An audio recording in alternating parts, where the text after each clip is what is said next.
little longer for others to come. Hopefully you can all hear me, even in the back.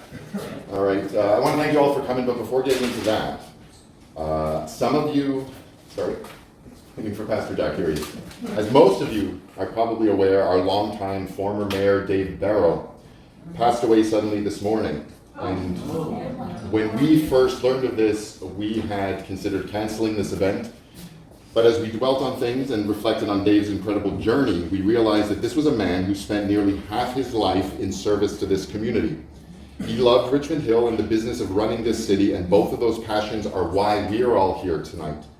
And considering that today is also the fall equinox, which by definition means a balance of things, the day and the night, the sweet and the sour must be taken together in life's equal measures. So some of you may have noticed the chair set aside over here, and we've reserved it for Dave in his honor. And though it may appear that it's empty as our hearts may feel, don't be mistaken, it is overflowing with his inspiration, his selfless dedication, and his presence. And it's our symbolic reminder that Dave Barrow was and is always welcome to be part of the matters that affect this city, his city that he loved and that loved him in return.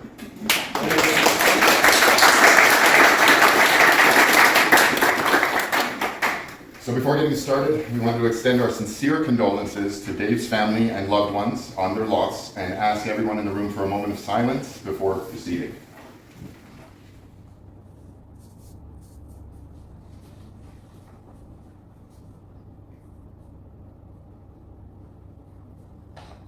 Okay, thank you. Hello community, it's good to see you here, and I wanted to take about 5 minutes to start by thanking each and every one of you for coming, for taking a couple hours out of your busy Thursday nights to be part of this. And we want to apologize if anyone is uncomfortable or standing, they're not. As they say in all things, we're doing the best with what we've got. So we also want to remind everyone again that this event has been developed and organized exclusively by the local residents, some of whom are in the room, completely independently and without any affiliation to any of the candidates, who've all been equally invited guests here today. To our knowledge, there's never been an election event similar to this in this specific area before, either because there wasn't a need prior to now or there wasn't sufficient interest, or a combination of both. But either way, I also want to thank those who helped us put this event together, including Genesis Place for the space, our Pastor Jack, wherever he is there, for all of his assistance, my community neighbors, too many to name, but you know who you are, for all of their invaluable input and insight, and of course, Alicia, my best half. And thanks to you all. This also wouldn't certainly have been possible without our Ward 2 Councillor candidates, which it's my pleasure to welcome and introduce to you, sitting on our panel in alphabetical order, are Yuda Goldberg. It's my last name, by the way, the Goldberg. Tavinda Jatoy, Sigmund Lee, Tom Munch, Scott Thompson. We want to thank you all sincerely for being here tonight and express our gratitude for your participation. Thank you.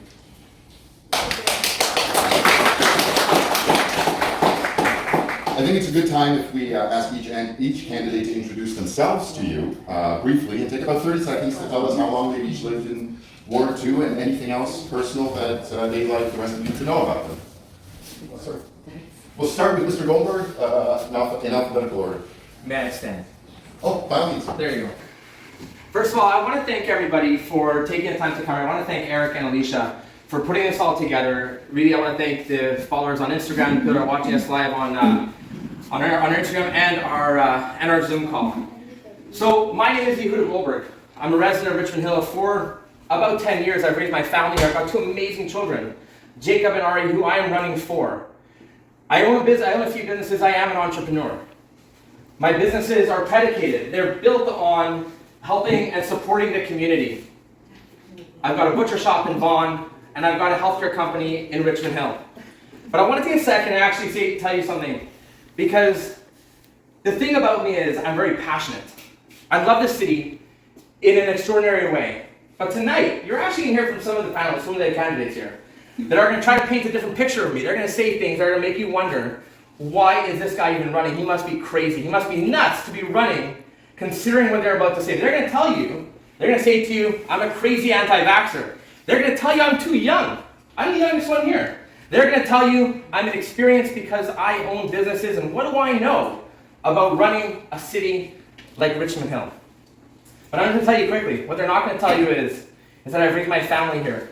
What they're not going to tell you is that I've used my businesses to not only help the community, but I've kept my prices the same throughout the pandemic. My healthcare company has helped reduce the wait times in the ER. What they're not going to tell you is that my passion and my love for the city is literally that. It's not anger. It's not being loud. This is my passion. And I ask that if you love the city as much as I do, I want you to listen to everything we speak about tonight. Okay? We good? No, we're not actually. How long have you been living in Ward 2? That was the question. And the answer is I've been living in Ward 2 for about almost a year now, and in Richmond Hill for almost 10 years. Thank you, sir. Where I've raised my amazing family. So thank you very much. Thank you.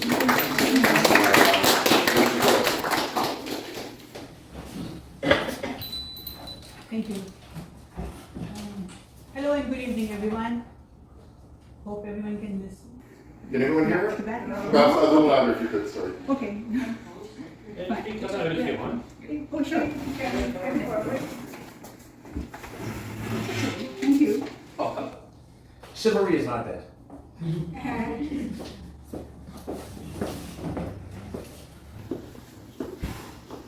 Hello and good evening, everyone. And so thank you for all the organizers and all of you giving us opportunity to come here and meet some of you.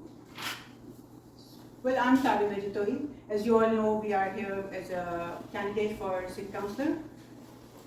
I'm a mom, wife. I'm living here in Richmond Hill for the last 10 years. I'm an internationally educated former medical doctor. And I have been with Jabigo, an affiliate of Johns Hopkins University as maternal and child advisor. Currently, I am practicing as a licensed immigration consultant. I have been volunteering in the community with different organizations and interfaith groups. And currently, I am a co-leader for Sisterhood of Salam Shalom for the York chapter. So bringing in here my diverse experience with healthcare, not-for-profit organizations, settlement services, immigration, and knowledge of multiple cultures, languages, ethnicities, I believe I can be a strong voice of the residents at the City Hall. Being an advocate for the social justice, I want to strongly address the issues of mental health and well-being, affordable housing, food insecurities, safe neighborhood, and climate change. I want my residents to feel visible at the City Council. And I will never let you down because I will take the decision at the council table in the best interest of you, the residents of Richmond Hill, the residents of Ward 2. And my success is your success. And we can achieve it all together on October 24th. Thank you.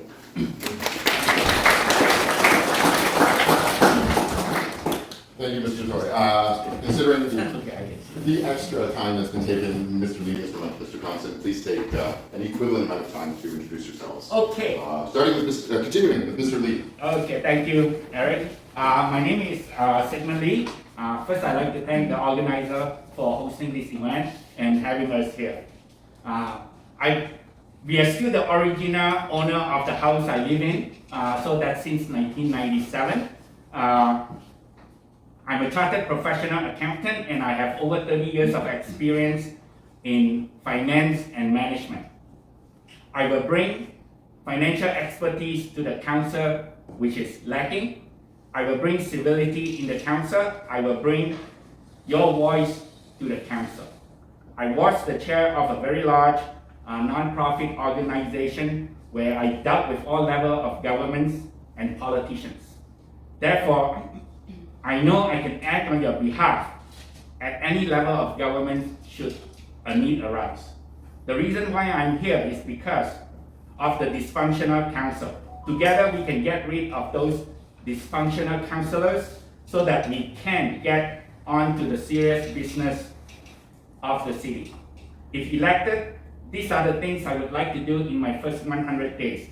Address the safety issues in and around Ward 2, address the wheelchair unfriendly areas around our areas, and in collaboration with other councillors set agenda for the term of our council. A councillor is more than knowing the policies of the council, photo ops or talk. A councillor must roll up their sleeves and act on behalf of residents and address issues directly impact the ward, and must be able to wear many hats at one time. And you can be sure Sigmund Lee will be front and center when there is an issue that impacts the ward. And this is the reason why I'm the right candidate and you should be voting for. On October 24th to October 24th, vote Sigmund Lee. For further information and details, please visit my blog at theleeblog.ca. Thank you. And continuing with Mr. Munch.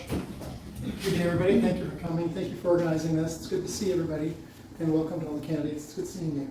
We're here today because this community directly is asked through local resident that they're concerned with what's happening in our community.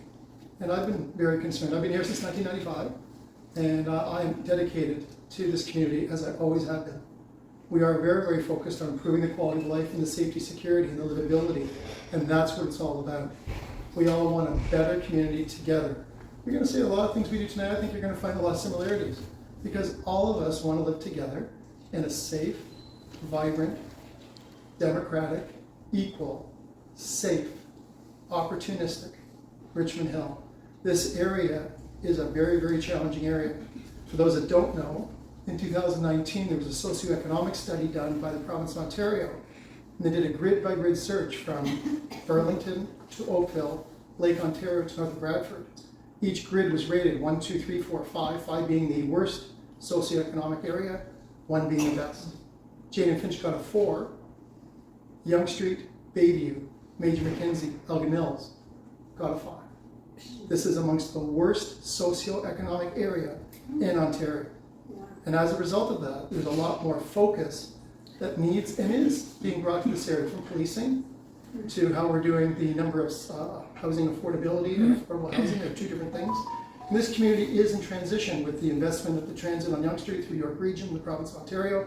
And we together, for all of you today, I hope we can address some of your discussions so that we can together build a better Richmond Hill so that you can feel at home, you can feel that it's safe, and you can feel that your voices are being heard, and that we can get to a higher level because I think we can do it together. So thank you.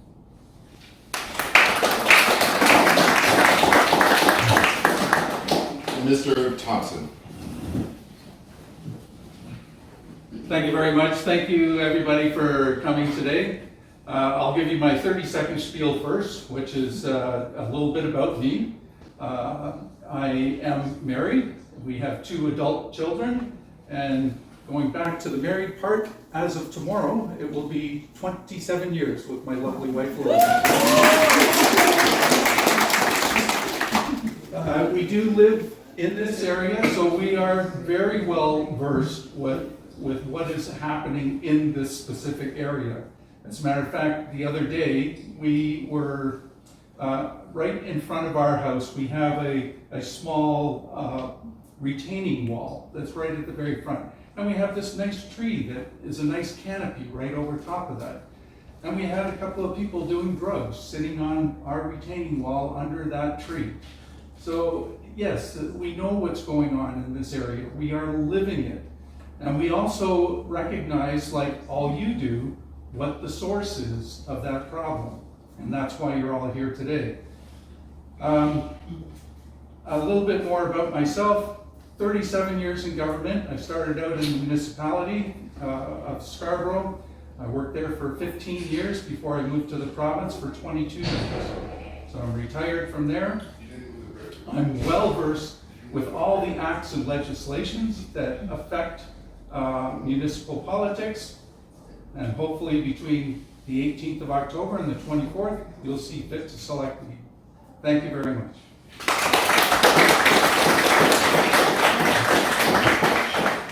Thank you all. Before we begin, I just want to take a moment to read another list of names that some of you are probably familiar with. Atkinson, Trench, Hopkins, Powell, Palmer, Wright, Pugsley, Crosby. Now, when you hear these names, you probably think what everyone else thinks. Oh, these are the names of streets in Richmond Hill, and some of them in and around this area.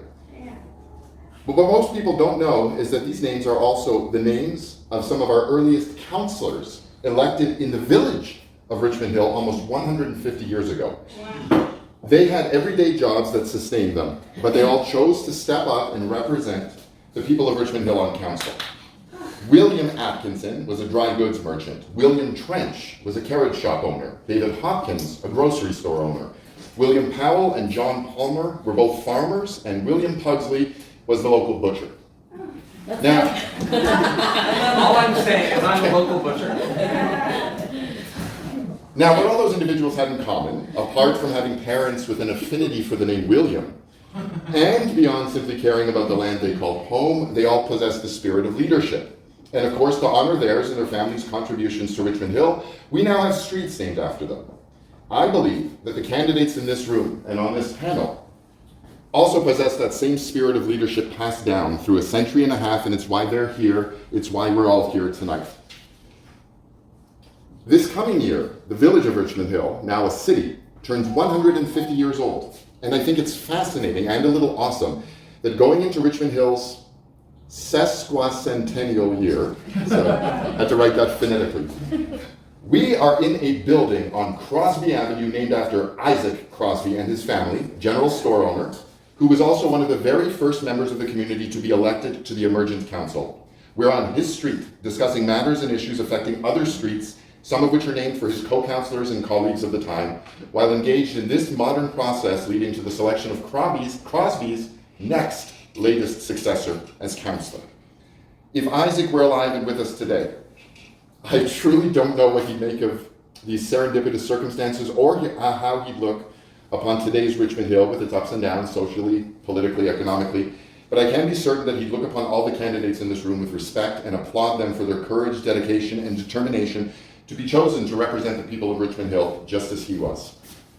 And I think that he'd insist that 150 years from now, at Richmond Hill's tricentennial, there better be some streets named after some of these people because they've earned it. None of us will be around to see it, but you never know. What I do know is you didn't come here to listen to me, so let's get to it. For this Q&A section, we had asked the community at large beforehand to submit their questions to the candidates, and they didn't disappoint.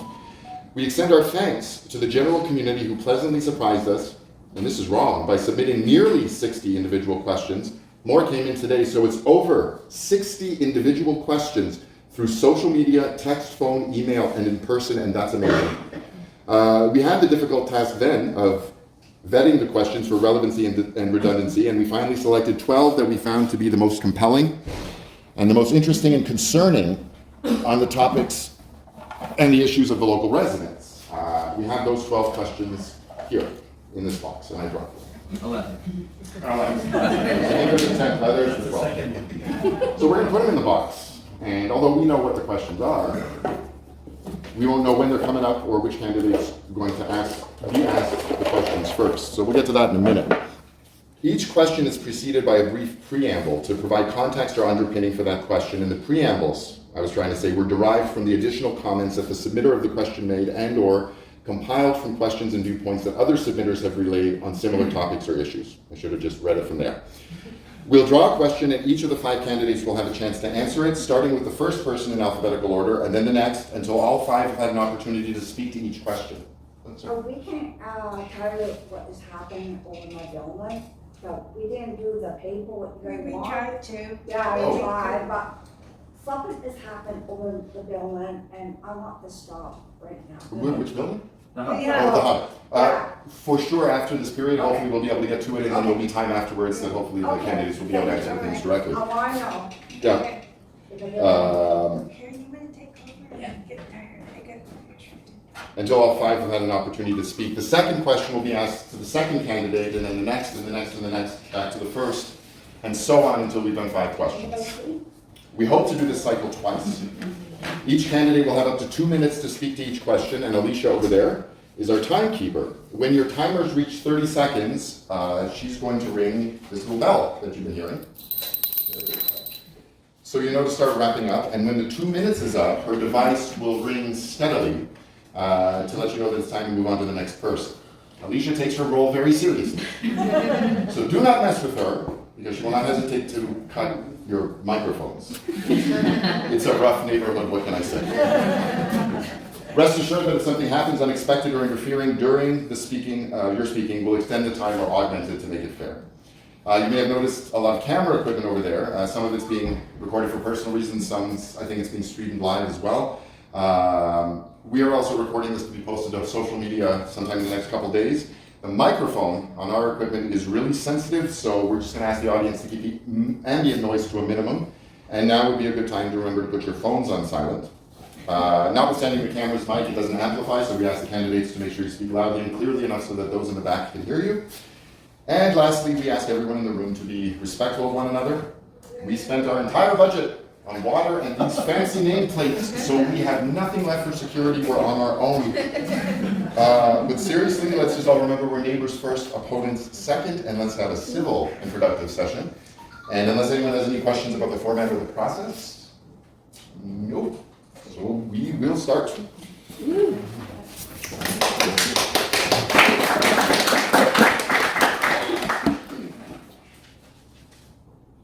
Richmond Hill currently has no pot shops or marijuana dispensaries, which, as most people know, are the regulated for-profit businesses which opened for the purchase of cannabis after it was legalized by the federal government. Other towns in the region have them, and home delivery of cannabis products into Richmond Hill has become commonplace. Some statistics have shown that the demand and consumption of marijuana has steadily risen in the last several years.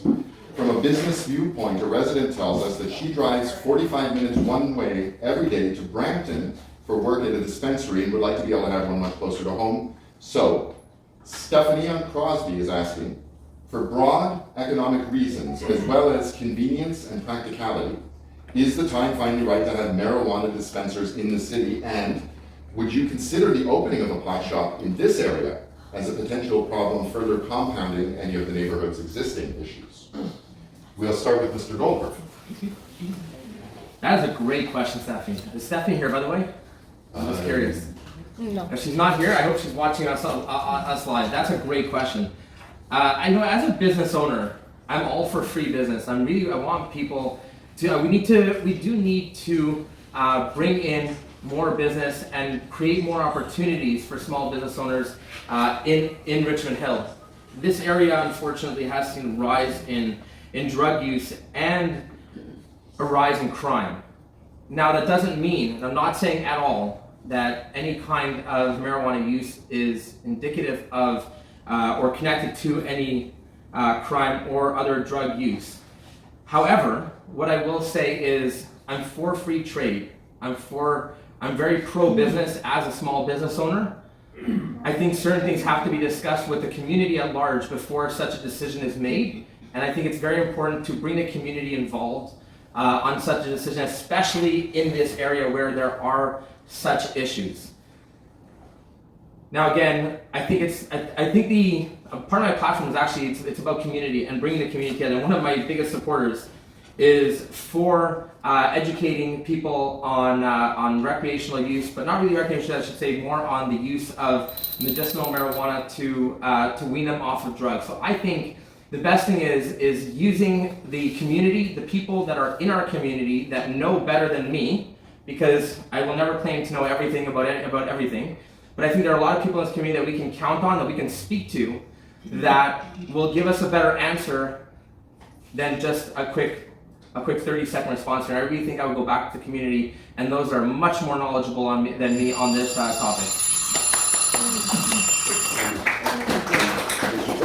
As soon as Alicia tells us she's set. Yep. Ready to go anytime, go. Okay. This indeed is a very important question. And as I have already mentioned in my platform, that I'm going to work, if I'm elected, as a team in collaboration, not only with the business owners, but as a whole with the community, with the residents. So, when this person is putting up, how are we going to move forward with that? So I will for sure make a consultative committee or group which will include from different areas, different people. And we will also look into what are the uses of the marijuana for different groups. And then we will look into it. Are we going to open up a shop as it is mentioned in the question? So I cannot say that if I'm elected tomorrow, I'm going to say that, okay, we are going to open shops all around. Without the consultation with the residents, we cannot take any such decisions.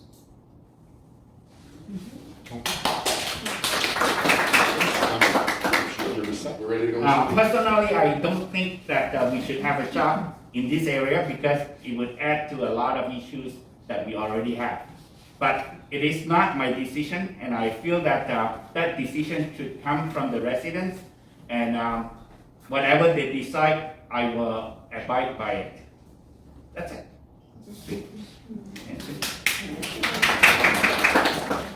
We're ready to go, Mr. Mayor. So in 2018, just prior to the last municipal election, that was brought before council, and we were given an option at that time. Can't hear you, thank you, can't hear you back here.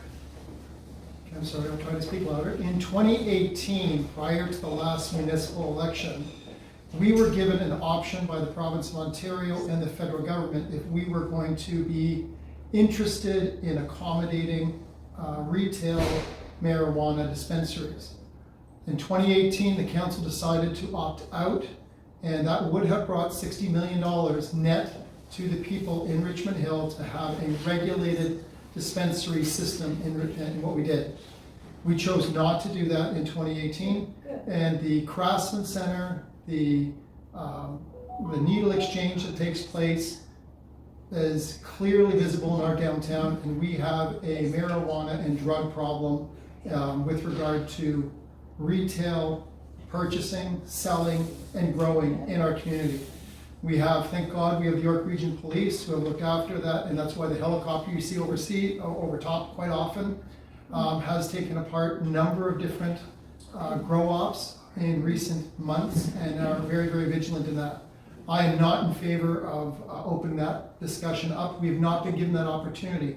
However, we have been told that in 2022 or 2023, the province will again revisit that and engage back municipalities. We actually have my personal position on drugs is that it's overzealous in what the federal government did, and it has impacted families and it's impacted our community in a negative way, and we should be really, really vigilant. I'm not in favor of opening that debate up. I'm not in favor of having more dispensaries locally, and I would do everything I can to stop that.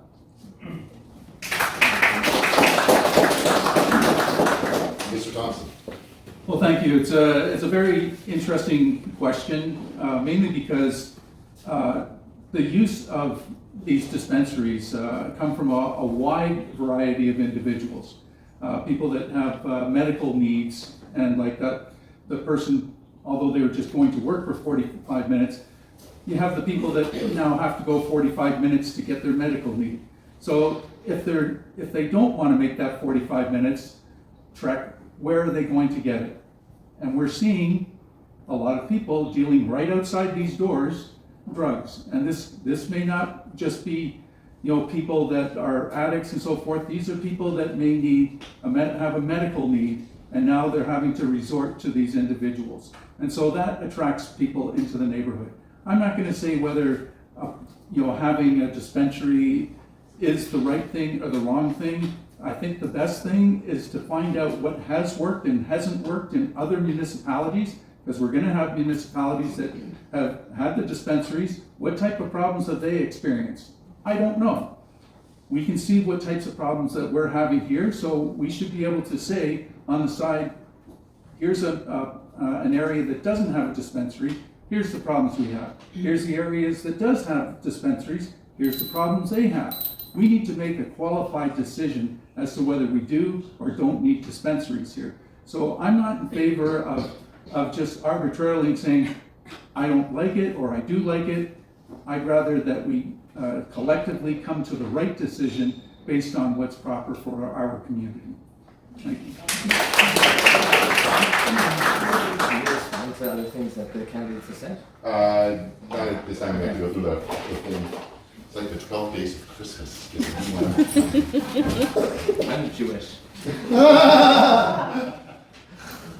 Like the chief might eat questions. 8 days and an hour. The large open space to the north of here, on the east side of Yonge, were the former locations of Radcliffe's and Quebecor, and have now stood empty for many, many years. Empty, but not vacant. Trespassers, squatters, have been steadily and increasingly using those fields for illicit activities, including drug use and preparation, unhealthy encampments, fighting, waste dumping. We've seen several fires there, skateboarding and biking, resulting in injuries due to the concrete debris, and often public displays of physical affection have been seen from the windows of our buildings. It's become a self-contained red light district in the dark. The unkempt overgrowth over there makes it an eyesore, and the residents have come to view it as a growing and worsening nuisance. And although we're told that it's a privately owned area, nevertheless, Paul on Crosby, who happens to actually be here, asks, if things like this were constantly happening elsewhere on a smaller piece of land with a building on it, wouldn't the city step in to control or abate the illicitness with whatever tools were at their disposal? So by extension, can't the absentee owners be compelled or motivated by way of fines or bylaws to take more action and responsibility for what's happening on that land, which is directly impacting the quality of life for the rest of us? We began with Mr. Goldberg, so we'll begin this time with Ms. Jyoti. Thank you. Quite a long question. So, what I get from this private owned land and some illicit activities are being happened over there. Of course, that is not very welcoming from a resident point of view. The resident who has asked this question wants to know that is there any kind of repercussions or fines may be implied for that or no? So, if I have to look into this matter, I would say that I would go in a background. What has been done previously? Who has been in contact with that person who owned that property? What measures have been taken? What are the gaps over there? Why that have not been rectified? So all that issues, I will look into that, and then we will come up with a detailed report of all the gap analysis that what we can do to address this. At this moment, I do not have the complete knowledge that what has been done previously to address this. So I would like to say that I will make a complete investigation, that either the law enforcing agencies have been contacted, what was their response, how the council acted upon that, and what were their recommendations. Thank you. Thank you. Well, there are bylaws that govern what an area can have, or what kind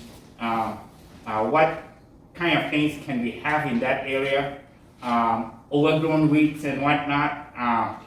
There are bylaws for that, and I think it's really important that our bylaws officer roam around the city, or to know and notice those things and enforce those bylaws. This is one of the issues that I think we have in this city, that unless you complain, the bylaw officers do not go around and enforce that.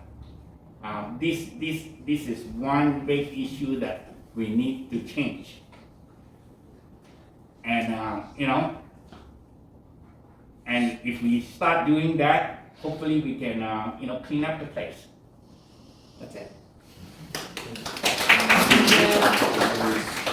Mr. Munch. So there are 6 property owners. One of the property owners are in litigation. The other is actually in the tribunal of LPAT right now. The environment in that area, there is a $1.5 million environmental challenge that is being addressed. The Ministry of Natural Resources has been involved, and every year I, along with the property owners, make sure it's there. So some of the protected trees and some of the areas in the back are always protected. It's been a challenge for that particular real estate, because how do we deal with the transient and how do we handle that? We had 2 instances in the last 10 days where one person is severely injured due to a tent issue, where his tent was slashed and had his throat slashed early in the morning. The self-policing of the people in that area took that, and the trust with the police and what's happening. So we all recognize there's a problem. The Esso dealer that's there, the Dairy Queen that just closed, one of the oldest business in Richmond Hill is now gone, and the Dairy Queen in the last 10 days. So all the property owners to the north of here are all at wit's end and want to see further investment. We're trying to bring in a new park with their consent and their lands. They are very, very active, and they are trying to increase the investment and to the beautification of that area, and we have to work collectively. It's been that since I've been elected, and the revitalization of the area, including the No Frills Plaza, must be done. There's lots of discussion, it's part of our official plans, and we need to go forward. And I'm hoping that we can, in the next 10 years, try to get that area revitalized, because it does take 7 to 10 years to get something across the line. That's the time frame it takes for the municipality. So nothing's going to happen overnight, but there is currently a litigation.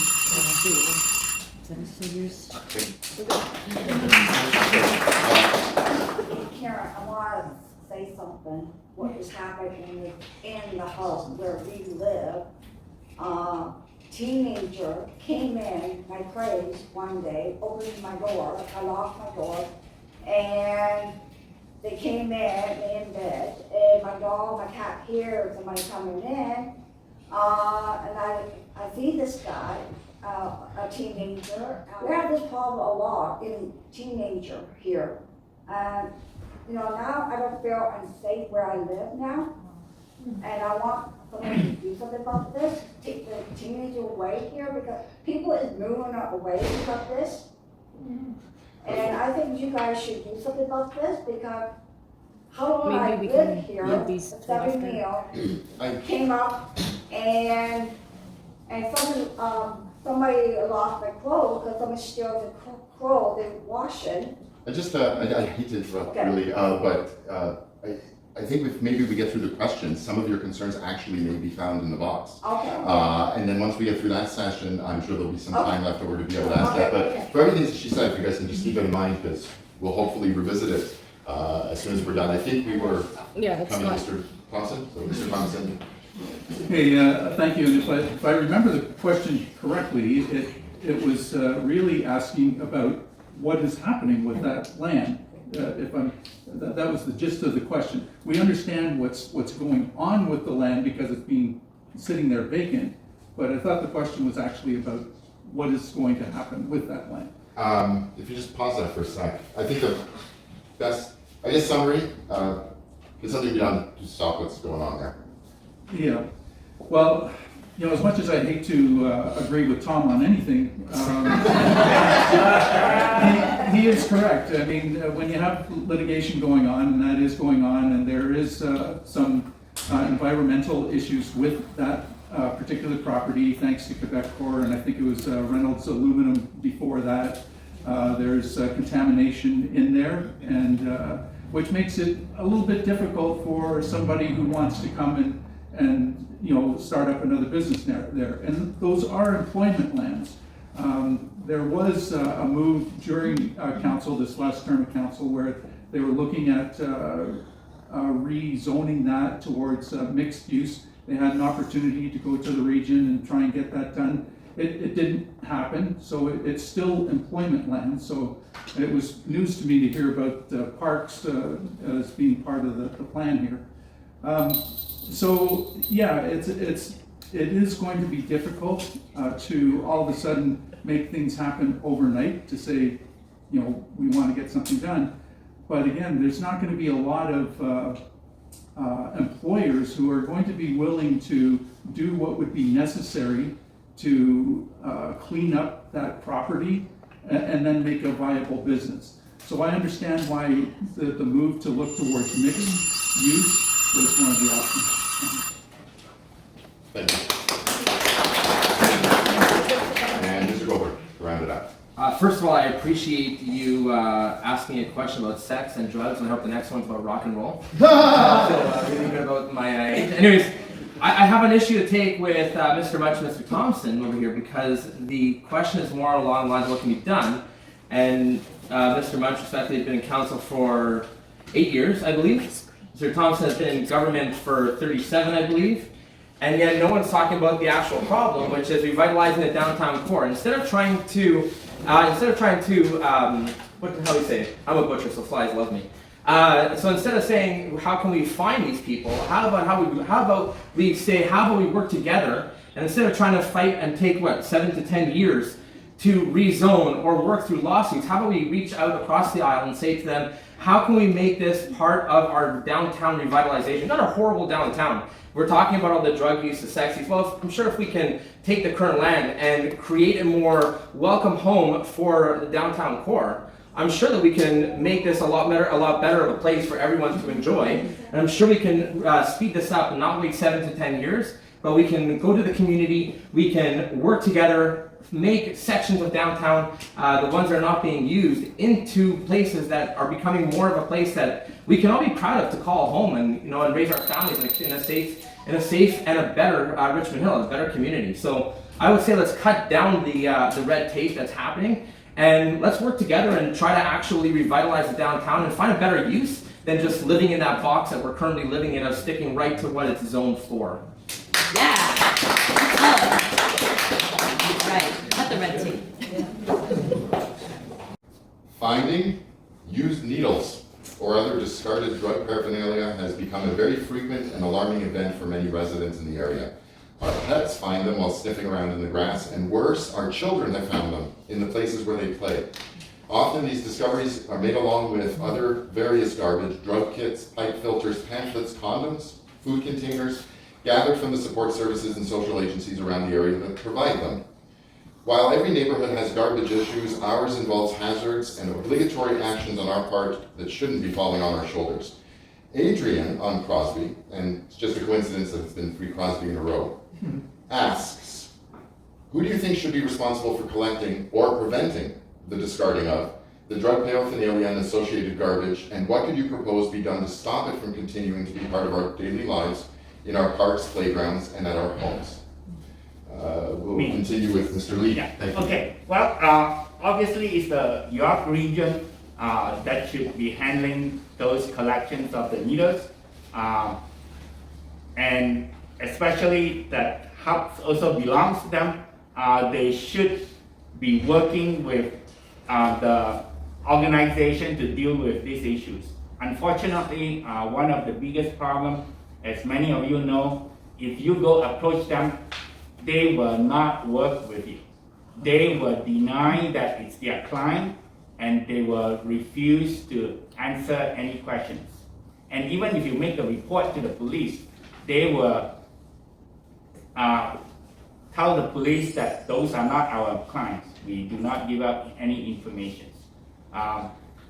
This issue can only be resolved if we force the management to recognize that there's an issue, and they're willing to work with the residents, and if they're willing to address not only issues within their 4 walls, but the issues that their clients bring in and around this area. Thank you. And Mr. Munch. So pretty challenging. The answer is everybody. We all have to work together to make sure we have an area that we all can live with. Kozak Park and the Stevenson have replaced that fence at least 200 times. Replacing it, for those on Stevenson know the pain it's going through, and having the what's happening in that park is really hard, and have the kids not able to go there is crazy. Once or twice a week for over 2 years, I was out there cleaning it, doing the fencing, doing whatever I can along with City of Richmond Hill, and it was a losing battle. There's lots of people there, lots of residents that have done really good, Stevenson specifically, and people in this area here have really done a good job on trying to take back the community, and we have to work collaboratively. As the province looks after the Craftsman Center, the region looks after housing and drugs and health, the municipality looks after parks, and everyone does their own silo, and no one's working together. The issue we have is that we've got an attraction We've got people who are acting civil disobedience, and there's no commitment to the community. So there's no magical formula. The answer is we have to elevate the socioeconomic of the area, and I think we have to create a larger park. I think we need to have a collaboration. When 10415 Yonge Street was brought in, some of the guidelines were not fulfilled, and as a result of that, we have a shortage of green space in the area, and there seems to be a focus into a particular area. It's not fair, it's not right, it needs to be addressed. So all of this with socioeconomic and investment into the area, I believe with collaboration is the way we gotta go to try to work collaboratively to get this thing addressed to a new direction. Thanks.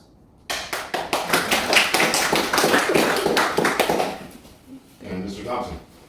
Well, thank you, and it is a great question of which pretty much everybody in this room knows what the answer is. That, the problem lies with the source of the problem.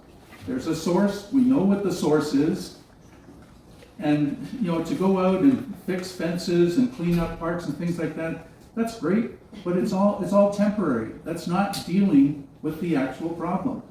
We know that we have a tenant next door that is having issues with taking care of their own clientele. And consequently, you have a lot of people that are being attracted to this area.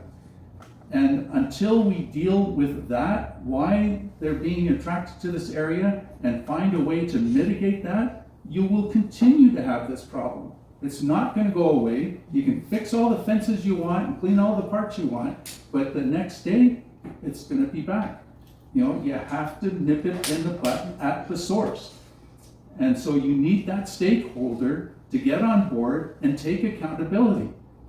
And if it means that getting into council and getting the rest of the councillors on board to say, look, we have to go after the stakeholder that runs this, we got to get them on board to help us get this back, to bring our community back. Because right now, what I'm seeing, it's just like Sigmund said, they're not taking accountability, and it's time they did. Thank you. Mr. Goldberg will be next. What I think is very interesting is, I'm not sure where in the ward Tabinda lives, but Sigmund lives in Devonsley, I believe. So really the only three people here that, unless you live in this area as well, that know what's really going on would be Mr. Thompson, Mr. Munch, and myself. But here's the thing. We'll start with Mr. Munch. You've been around for 8 years, and you're part of bringing in 360 kids. And like all this stuff that's been going on, and how many times you've been called, but nothing's really happened. And Mr. Lee and Mr. Thompson, you both support current councillors, not Mr. Munch for obvious reasons. You support councillors who continue to support what's going on there, and that's unfortunately a fact. You support the councillors in, for example, like Ward 5, that has continued to allow this to happen. There's a problem with NIMBYism, and unfortunately it's pushed all of the issues in regards to low-income housing, safe injection sites, weed, including all the needles. They've pushed it all into Ward 2. So I'm not sure how you would be any different when you support those who are continuing it. Now the other thing is that I believe I'm the only one that since announcing running for council has actually made an attempt to fix the problem and gone to 360 Kids to Speak. And I've actually had a meeting with Jessica Ward. And I'm looking forward to my next meeting with her, and I really hope she accepts it, because I thought the conversations were going well. But there is a way to hold them accountable. And there is a way, I do have a plan, I do have a solution that works along the lines of one of my companies that I do that's not, and I'm not even going to be doing it for a financial thing, so it wouldn't cost any money to the city. But the other thing is also there's a lot of ways to hold them accountable and also help their services and help the youth that really need the help, as well as keep our parks clean and safe, because kids should not be finding any kind of drug paraphernalia at all, ever. Can I make a point of order? I think so. Could you ask Mr. Yehuda not to put words in other candidates' mouths, because he made reference to something that he said that I had said when I had not. So you support other councillors. He did not. I did not. You've never supported councillors. I did not say that. I didn't say you said. You don't have to say it necessarily openly, but you have shown support for other councillors that have provided this. And the person running your campaign is an open supporter of another councillor as well, that a current councillor who has been supportive of this. Mr. I have a point? You are going way off the track Just a here. second. Well, I want to hear what Mr. Lee has to say, Yeah. and then I Now, think I'll offer. we are here to talk about issues and not about other candidates and what they are. And And I think the residents of Richmond Hill have to understand that if they're going to be voting for the same thing as what they're currently getting, they need to have a choice. And voting for someone who's going to do the exact same thing and continue the problems that we're having, that's not going to change anything just because you say, I am going to do something. There has to be an actual, an action that happens that shows, that proves that you actually want to make the change. And if you're going to support people who are currently allowing all this to happen, then all you're doing is saying words to appease the comment of the residents and not actually make the change Point that we all of order. need. He's going on, and that is not what any of us have said. I have not at any time have said that I would go along with what has been currently going on. That has never happened, and it won't happen.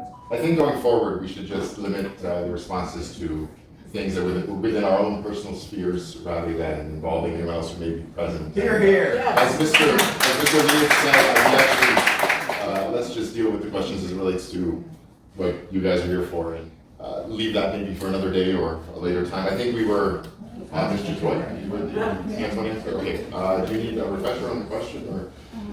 I think I can, if you don't mind, can you please repeat? Adrian, who's here on Crosby, asks, who do you think should be responsible for collecting or preventing the discarding of the drug paraphernalia and associated garbage, and what could you propose be done to stop it from continuing to be part of our daily lives in our parks, playgrounds, and at our homes? Okay, thank you. So, I will respond to this question from a perspective of, I have been with, okay, I will repeat again because my voice is not going at the back. So I will answer this question, keeping in view that I do have the experience working with individuals with addiction, mental health issues for over 15 years. This question has many prongs. First, they are asking that who is the responsible for disposal of these paraphernalia of drug use. So this raises to certain other questions. Who are these people who are using it? Is it related to mental health illness? Is it addiction? Is it also related to homelessness? And we all know this question is pointing to which thing? So mental illness, addiction, homelessness, they are interconnected. And to work on these issues, we need a big collaboration with a big team to first of all actively listening to all the stakeholders which are directly as well as indirectly related to this. From where all these people who are using these drugs coming? From our area or from outside? We have to reach to the root cause. What is causing them to come here? Or do they belong from this area? If so, we have to develop more programs, more awareness, then we can be able to reach to the solutions. Thank you. Looking back at the last three questions, and they're all connected to drugs, and this is what happens when you roll the dice. So hope with me that this is now something on a different topic. Give me a 4, give me a 4.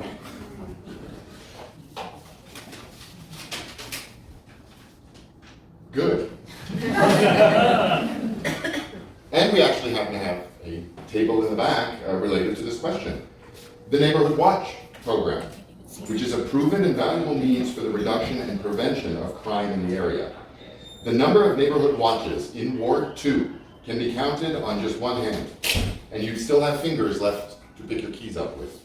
If that's not alarming on its own, then the fact that an area like ours that desperately would benefit from one hasn't been motivated to develop any.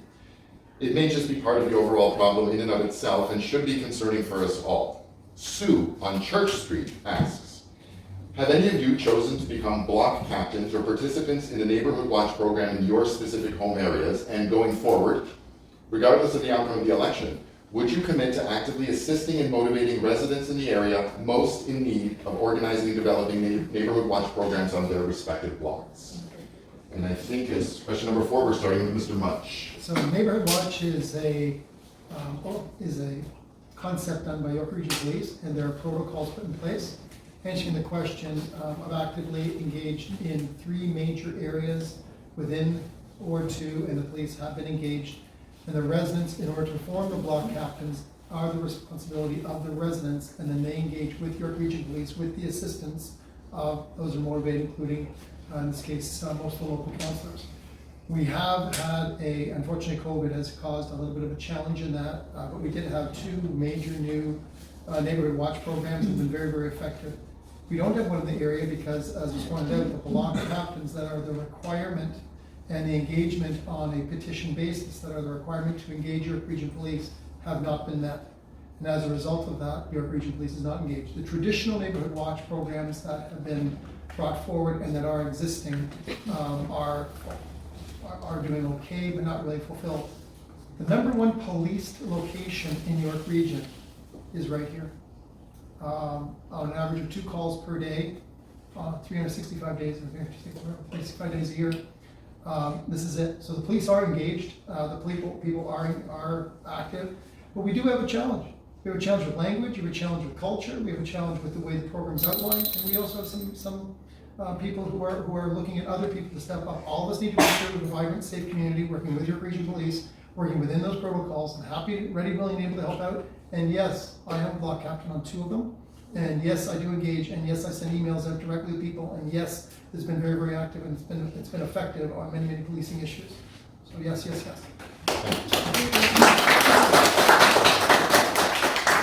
Mr. Thompson. Thank you. Absolutely. I would fully support a program on our own street. Would I become a block captain myself? Absolutely. If I can't get others to step up, but that would be my first goal, is to try and get other people to step up first. I like to see people get empowered.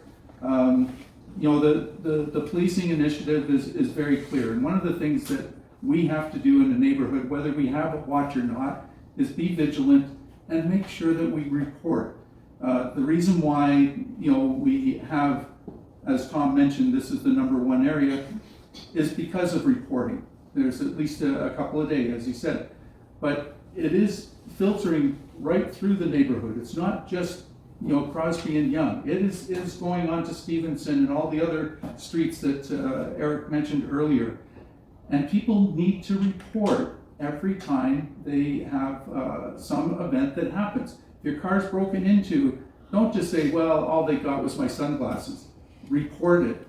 Because the way it works with the police is that all this stuff goes into a database, and before the duty sergeant assigns the task to send the officers out, they say where the hot spots are.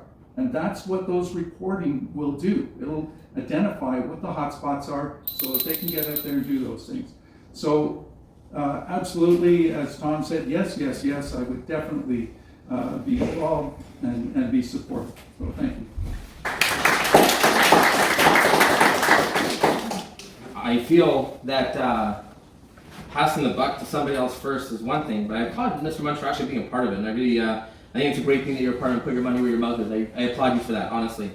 The thing is, though, is that you can report the police.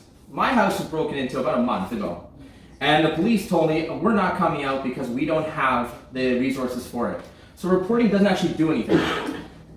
What I think we need to do is look at the broader picture of policing, and policing is a York region issue, it's a regional issue, but I think we need to work with our regional councillors to actually help the police a little bit more. And one of the parts of my platform, which I think is a great answer for this question, is instead of putting people who are not trained and could be in harm's way, considering the high amount of drug use and you don't know what someone's on when you encounter them, my plan is actually to help train like the auxiliary force that the police already has, and see if they can work with us to help keep our streets safer. There's a lot of ways that we can do that. I think really working together with the region and not necessarily putting untrained people like us in harm's way, I think is a much better solution.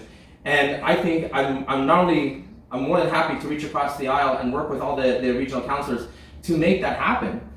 But I'm more than happy to spearhead it and get on the streets myself without asking somebody else to go before me, because I think you lead by example. You don't lead by following.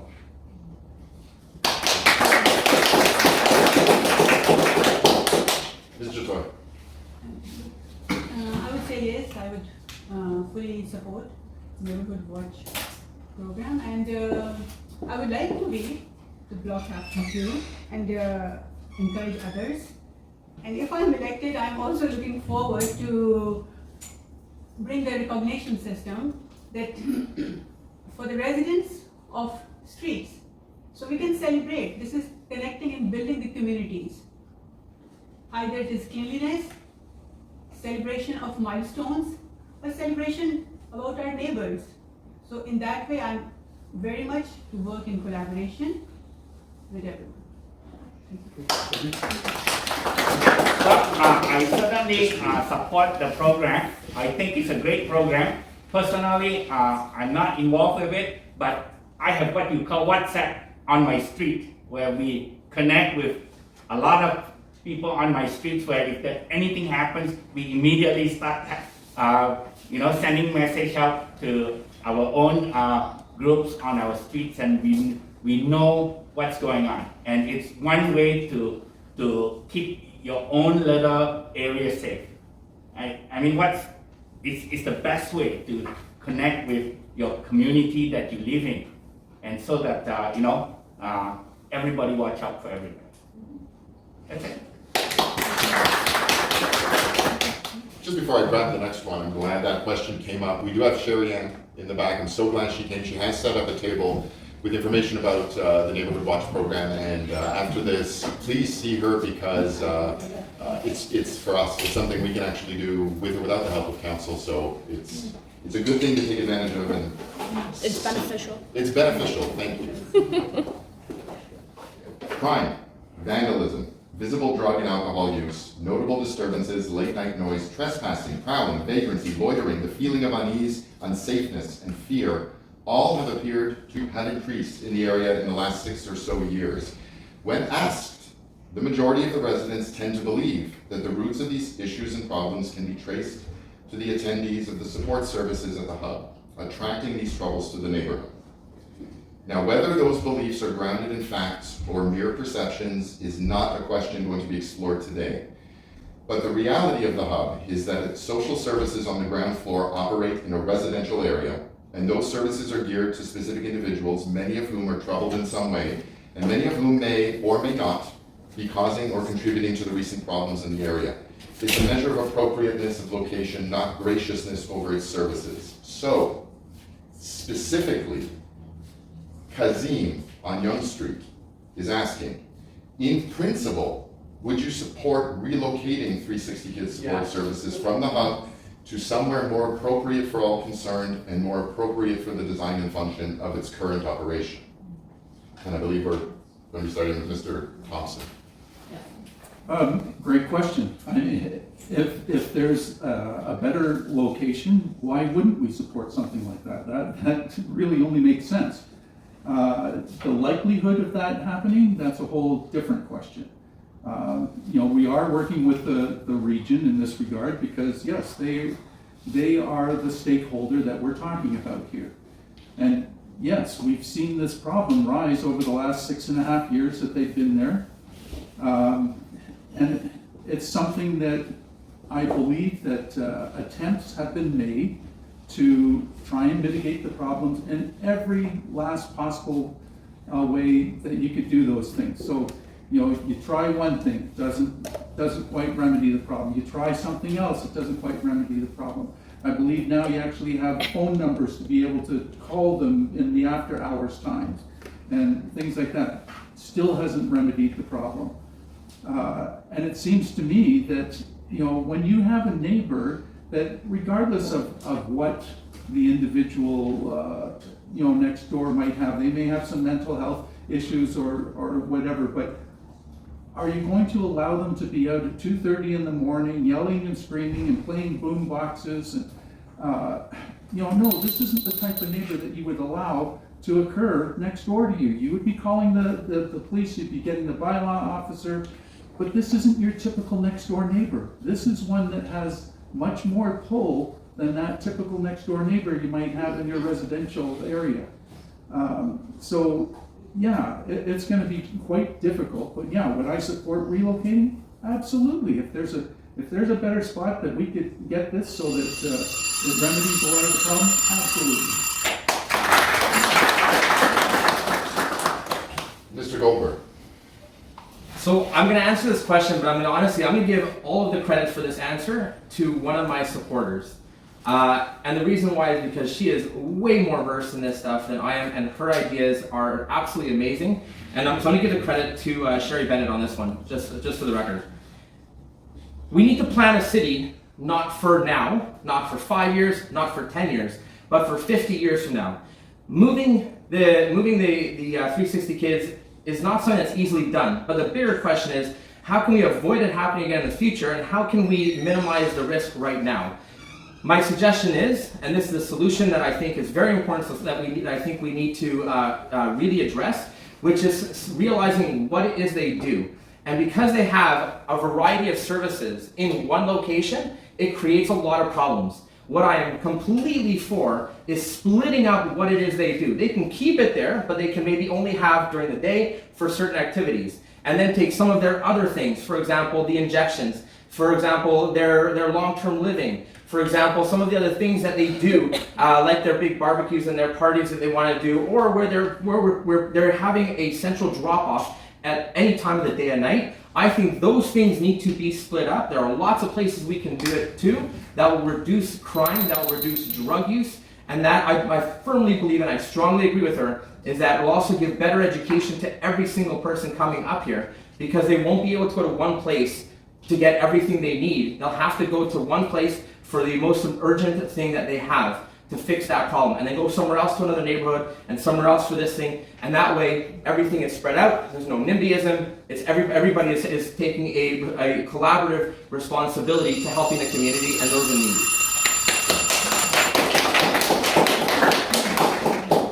Ms. Jyoti.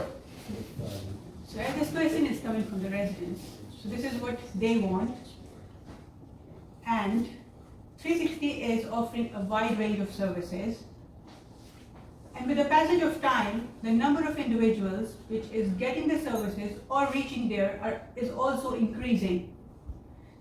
So if they are moving from this place to some other, and they can get a much bigger place where they can give much more services. So of course, we are okay, the residents are happy, and the service provider is also happy. So we can work with the collaboration of everyone to get it executed in that way. But this will definitely need a lot much teamwork and to strategize it, that how we are going to benefit a large number of population who is having mental illness, homelessness, addiction, and the ones who are getting the service from this place, if it is moved and it is much better served population over there and a more wide range of programs, then it is a very good suggestion, and we will work for that. Thank you. Okay, my answer will parallel what everybody has said. Yes, I agree that if we can move this, we should, but the truth is it's pretty hard to move an established place unless there's a will to do it. The way to resolve this issue is to reduce the services provided at hub, so that with less services, we do not have a lot of people coming through in and out of the building, which should reduce the issues that we have. And that's what we have to do, is push the York region not to keep adding services and bringing in boatload of people into the area here.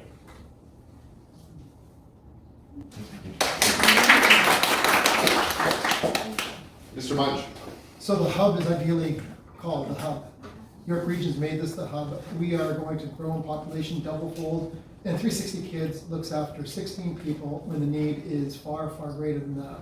The result is it's a magnet for the area, combined with other services. It's a challenge. It's more subsidized housing in our area than all of York Region combined. That's a pretty significant reality. And we have to deal with it. It is ideally located as for York Region because it has transit, it has support network, what have you. It's not working. It's not working for a variety of reasons. So how do we get there? What are we going to do? We have a real challenge with socioeconomic in the area. We have needle exchange in the area. We have food banks. Today I was talking with one of the major fundraisers of the area, and that person gets reached out to all the time for people. And they're supplying the food bank and everybody else #1 in the party. And they're getting frustrated because we keep complaining and we keep addressing it. And he's saying, you know what? You're not working collaboratively. And everybody's working in their silo. So what's the answer? We have to increase the economic viability of the area, the walkability of the area. We have to look at the reality of what's not working. We need a lot more green space. We need a lot more safety and security. We need more integration what's happening. We need more accountability at the various at the regional level. And we have to give a shout out. We have a regional representative in Marco here today. I want to thank you for coming today. I wish he could talk because this is something the region should be talking about. We have the school board trustee. It's also with regard to tech for schooling. Thank you for coming today. So here we are talking about the hub is needed. It's not doing a good enough job. The management's not being accountable. The region's being, trying to do their best, but it's not enough. We don't have a regional representation. So it's a very complex topic. I want to talk more about it, but best I can do for now.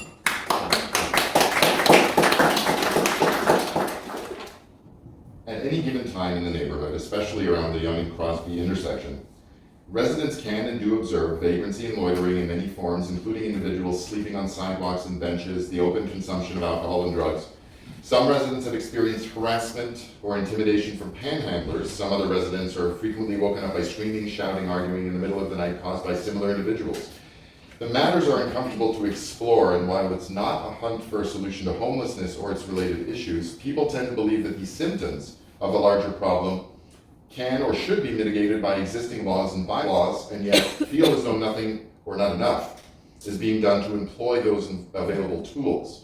Marianne, who's with us, asks, would you make addressing these issues a priority for the well-being and security of the neighborhood, including pushing to enhance and increase the personnel and presence of the already stretched thin bylaw office in the needed areas?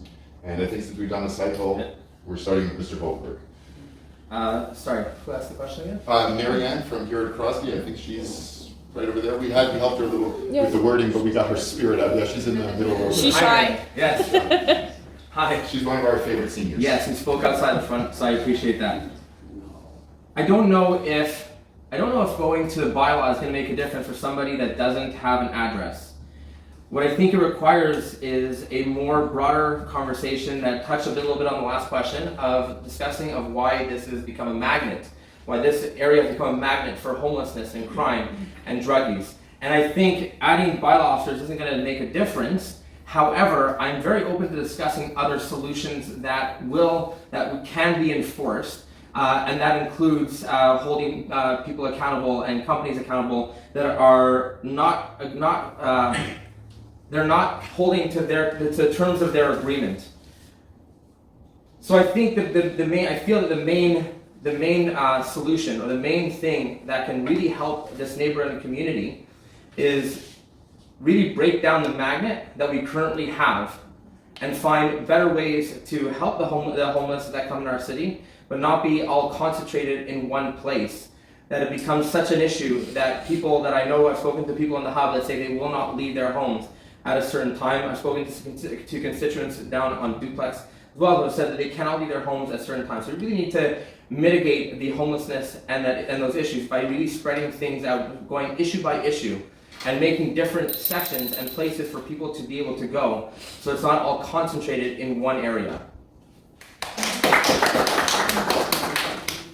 Mr. Toy. Okay, well, yes, for sure. We can work over this. collaboration with different departments, different level of not only at the council level, but at the provincial level also. I would also like to mention that according to the ICESCR, that everyone should have a place which they call home, a safe place. So what is this homelessness is all around? And this has been for a number of years in the same place. What have been done? What we can do a little bit better? Do we need to increase more number of people to address that? Do we need more grant? Do we need more help from the province? Or at the different levels in our council? So we will address to that issue collaboratively and in a teamwork. Mr. Lee. I have said at the beginning that this will be my priority and will be addressed in my first 100 days of being elected. We realize that there's a lot of issues here that has caused a lot of problems, and these are the things that has been neglected over the last 6 years. And we need somebody to champion the cause of this neighborhood, and we need somebody who will mobilize and stand up to the people who have refused to work to work and solve the problems in this area.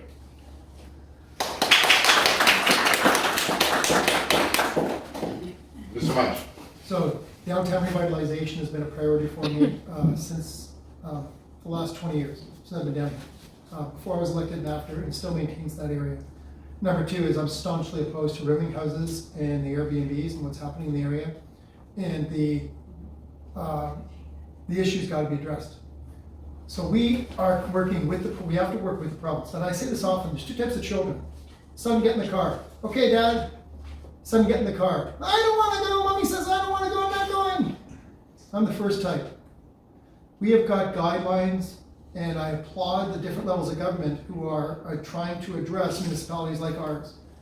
We are at 70% or 30% below the needs of this community for the last 15 years in terms of Richmond Hill's official plan and budgets for meeting the needs of our population. As a result, we've sprawled. As a result, we've created rooming houses. We've promoted various different areas in which council has supported, which I'm steadfast against. So I can say to you, how do you solve it? You raise the income level. You bring in more support. You make a revitalization, and you bring investment down here, and you respect the area. The bylaw officers by the Police Act, like it or don't, we are complaint driven. We're not giving full policing on how it's done. So how the process works, like it or not, and it's not going to change, is we follow a complaint driven process, and those processes are antiquated, and they make it really tough for those bylaw officers when people, when we're not driving an economic vitality and a sense of being and a sense of respect in our community. And that's where we need to go, and we need to work again together, but really consistently with other levels of government, and we need to work as a community as opposed to putting it in our heads in the sand, saying we're not going to move forwards, having protests one way or the other, which are hurting our community. And I'm going to say to you, safety, security continues to be important. Thank you.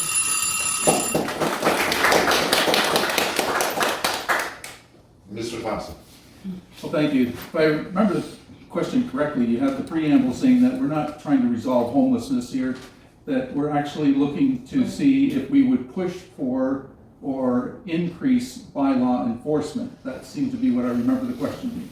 That's correct, yes. So, absolutely. I do not like that we are sitting in a complaint-based situation. It's just unconscionable that we would have a bylaw officer going out to investigate a complaint, and while they're there, they see right next door another infraction. But hey, there was no complaint, so they do nothing about it.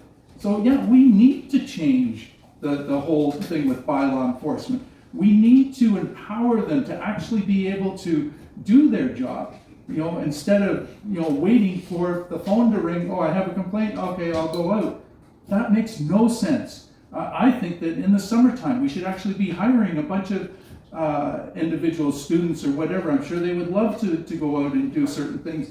Give them a 1-week training course or something like that. Put them out in 6 or 7 cars and let them, do those things. Like it makes no sense that our bylaw enforcement is complaint driven. I don't get that for the life of me. So, yeah, absolutely. Would I be pushing for an increase in bylaw enforcement? Damn right I would. Absolutely.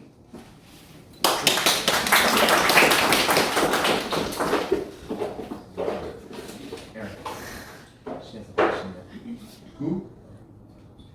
I want to say something of what you guys are saying. Yes, I agree about that, but what about the people who live in my building have to be scared about what the teen is doing? Well, We'll sorry, hopefully we'll be able to get get to to that. these after. We gotta get through all these questions. Just a couple more, and then this one at least is beyond anything that we've done before, not necessarily in that way. No, there's no rock. Well, there's actually rock and roll in here. Is it really? Yes. Finally, I feel at home. The sidewalks. The sidewalks in the area, particularly those on Yonge Street, have been beautified and are suitable for pedestrian foot traffic. Unfortunately, they're wreaking havoc on those with mobility aids and their apparatuses. There exists a high concentration in the area of residents requiring wheelchairs, scooters, walkers, and the like, and the sidewalks, with their multitude of slopes, uneven areas, obstacles, overly rough surfaces, make travel a teeth-chattering daily adventure. One resident recently joked that if he drives his chair up to the gas station to get a carton of milk, by the time he gets back home with it, it's been churned into butter from the vibrations caused by the sidewalk through his chair. He says there's car lanes, bus lanes, bike lanes, walking lanes, all of which are maintained, but none of which are wheelchair friendly at the present. So Luis, who's with us over there, on Crosby asks, while a wheelchair lane is obviously not something that's feasible, would you support the cost and effort involved in straightening out these sidewalks, or more practically, forsaking any visual aesthetics of these walkways in favor of a nice, smooth, uniform surface for those who have no choice about the way they get from place to place? And I think we're starting with Mr. Choi. Yeah, so I would for sure support the part there was in the question that make it more practical. So we'll look into that. The one thing which is practical for one individual might not be very good for another one. So if is it that thing, if I am elected in the council, I would definitely look into this, and not in my first 100 days, but in my first week, that it is a very major concern that the lady is unable to reach back home and having trouble. So for sure, I would look into that, and I would try my best to make the things more practical for majority of the residents. Mr. Lee? Again, as I addressed earlier, this is something that I would do in my first 100 days if elected. It's something that I've heard from many people in this area and other areas that our city is not very wheelchair friendly. We have, as Eric said, bumps. We have, areas that has, when a wheelchair runs through, the wheel goes in and the wheelchair can't come out. These are the things that we need to work with the works department to get this resolved. And they should be going out and looking at areas to fix it.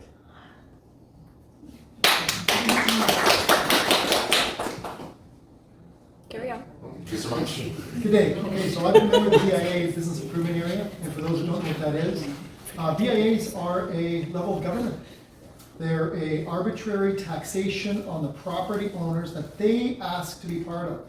And that is the area of the BIA. So each one of the property owners do voluntary taxation to upgrade our downtown. So when you see flowers up there, it's not from the city, it's from BIA. the local property owners, and they do want to enhance the area, and I've been on the board for, I've been working a little bit before. The AODA compliant for meeting accessibility standards is a problem, and I have moved areas like permeable pavers to allow the moisture and the deterioration of our bricks and our cobblestones in there to try to last a much longer time. For flat surfaces, which is the question with regard to asphalt, I say no. I'd rather beautify our downtown. Obviously, the widening of the sidewalk is a real challenge given the historical nature of our downtown. So how do we once again revitalize that and get that areas that do not meet the criteria, and how do we make that happen? And that is a really good opportunity for everyone, if we really want to talk about that, and work in a positive fashion to try to achieve an outcome, to try to engage them as opposed to being adversarial towards parties moving forward. There are at least 4 different property owners that have invested many dollars in trying to do that and upgrading the area. Not taxpayers, not the city, but those property owners have worked hard. I think it's horrible when we see the divestment and the amount of vacancies that we have in our downtown. We need to have revitalization. We need to have a walkable, livable area. We need to have a safe environment. It needs to be brighter. And we need to make sure that it's kept up to date. 100% agree.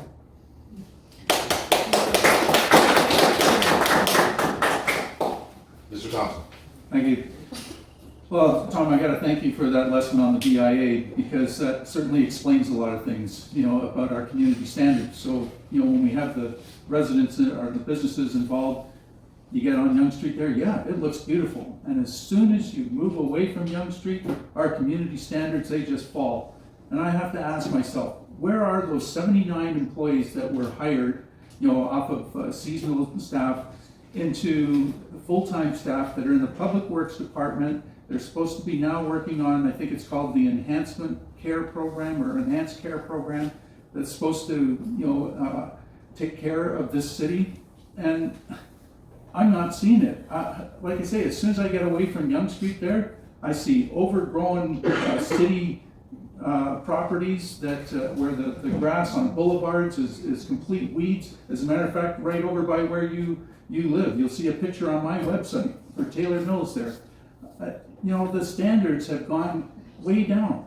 So the first thing I'd want to do when I get in is to find out why we're not operating efficiently and effectively in that regard. Because yes, we do need to make sure that our sidewalks are, passable for all residents with accessibility needs.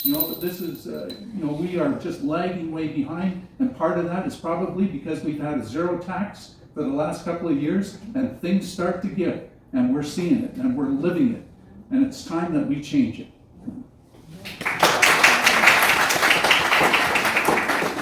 Mr. Goldberg. There's a big issue with the city, which is that the city seems to run the city in the mindset of we have tax dollars, so therefore we can do whatever we want with them. And the problem is that things end up taking twice to do it. There's a saying, you can get it cheap, you can get it fast, or you can get it done well. Well, the city seems to not be able to choose any of those things, unfortunately, and the problem is that things aren't getting done correct the first time or properly. So I think what we need is a more pragmatic approach, which is we do things right the first time. So revitalizing the downtown core is very, very important. And it includes making sure that it's fully accessible for everybody. There's not a one person or the other. There has to be for everybody. I think the importance of including the BIA is very good for the city. It helps alleviate some of the financial burden on the city, which I think is great, and it helps have a more inclusive neighborhood approach to keeping the downtown core more beautiful. But I think we really need to do things the proper way the first time. So putting in pavers and putting in cobblestones, that while they may look nice, they're not done properly, and therefore we're having issues with churned butter. With, if I may say, if I can buy some off of you, by the way, I love cooking in butter, by the way. So, but no, the reality really is that we have to do things right the first time. We need to respect the taxpayers. We need to respect the money that comes in, not make excuses for it, and hold the people that did the job accountable, so that if it requires being done again, that they are the ones that are paying for it, not the taxpayers.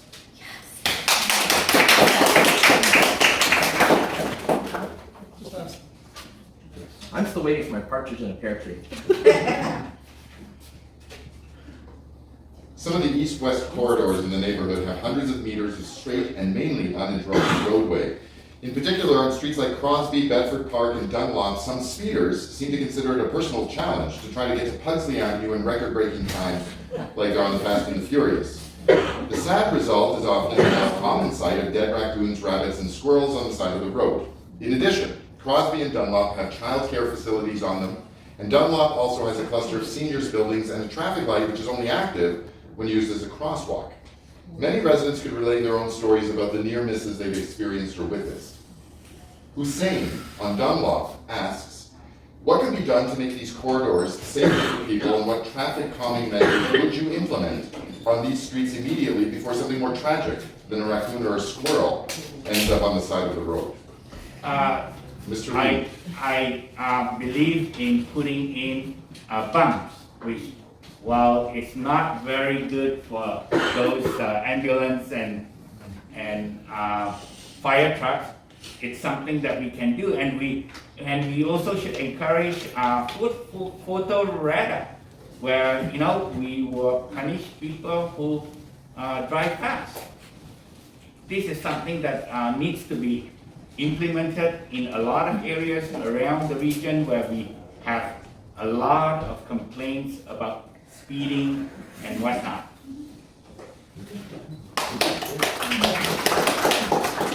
So York Region Police is a regional issue. In 1971, when City of Richmond Hill, then town, had 32,000 people, couldn't afford a police force or traffic or transit, for example, and housing. That's when the region was created, York Region, Peel Region, Durham Region, for example. So speed bumps are what a lot of people want. The reality is that the emergency services and the snowplow operators have said it's going to increase the safety and concern of people for that, and has been discouraged by our council and has never been implemented, and not going to happen. Number two is the Highway Traffic Act regulates how, in Ontario, how people's behavior work between municipalities, that'd be Richmond Hill or others, and the stop signs in the roadway, what happens when that gets evaluated. So again, on a complaint-driven protocol, as your local councillor, when there has been issues in safety, and I meet with the police on a monthly basis, we look at those statistics and we look at the action. I listen to the complaints, and I actually live in the area and very active in a walkable area. I walk it every single week, at least 3 times, all of our downtown core, Church Street, all of that, 3 times a week religiously, 48 weeks a year. And I say to you that safety concerns are great. When we call the police and say, hey, look, I've got a concern, they do a traffic study, and the police go down there and we don't need it. Next time we call and ask it, they say, back of the line, you can forget it because it's not reality. Safety, security, absolutely. Looking after what's happening, absolutely, 100%. So the walkable, livable area, making sure that the traffic is working out. The real issue there is traffic into neighborhoods, not just here, but elsewhere. I've been a very, very active opposition to bringing traffic into neighborhoods and moving legislation and move many, many different types, more than any of all my colleagues combined, on this issue to stop traffic coming into neighborhoods, which is why we do have traffic calming measures. All those traffic calming measures we can do is trying to look at widening and putting some of those yellow areas in there. And that's all I can do for now. Thank you. Mr. Thompson. Yeah, obviously traffic calming measures, everybody's going to have a different perspective on what they think works the best. And I would have to say bumps, speed bumps is probably the one that works, is the least effective. And the reasons for that, as Tom mentioned, about snow plows and ambulance services and so forth. But the other thing that happens is, if you got those bumps into your neighborhood, the next thing you've got is that teenager with the Honda Civic with that megaphone, muffler on there. Every time they go over that bump.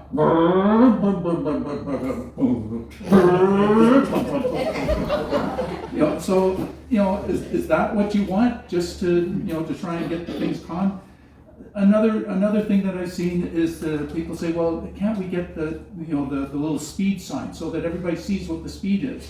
Which, that will work for some people. They're going to look at that and go, oh, crap, I didn't realize I was going that fast, and they will slow down, which is great. There's others that they look at and they go, I got to see how fast I can get that thing up to. I want to see what that thing. So things don't always work the way you want them to work. The calming measure that I like the best is the one where they put the little planters that stick out into the road, so it's like a little thing that just brings it out a little bit and narrows it so that now you have to wait for that car coming the other way before you can go around it.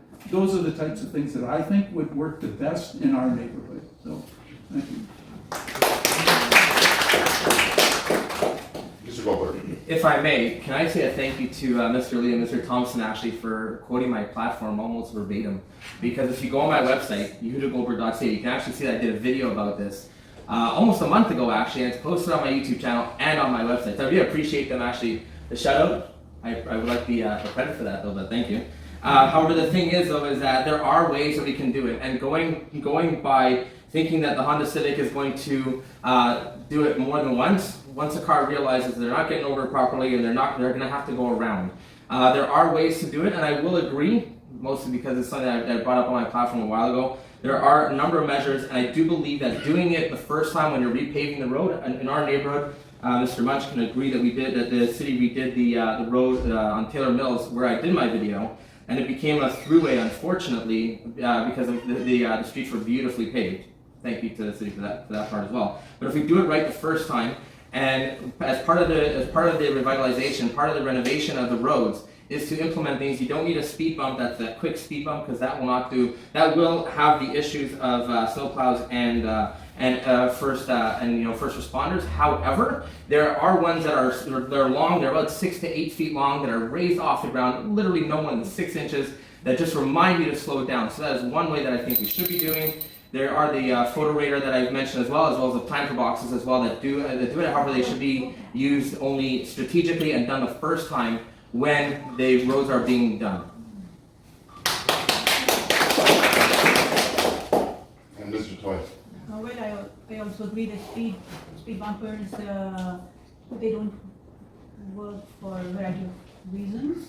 And I think that we can do with some speed monitoring cameras or speed signs, especially in the areas where there is nearby schools and the childcare centers, so that may work for that.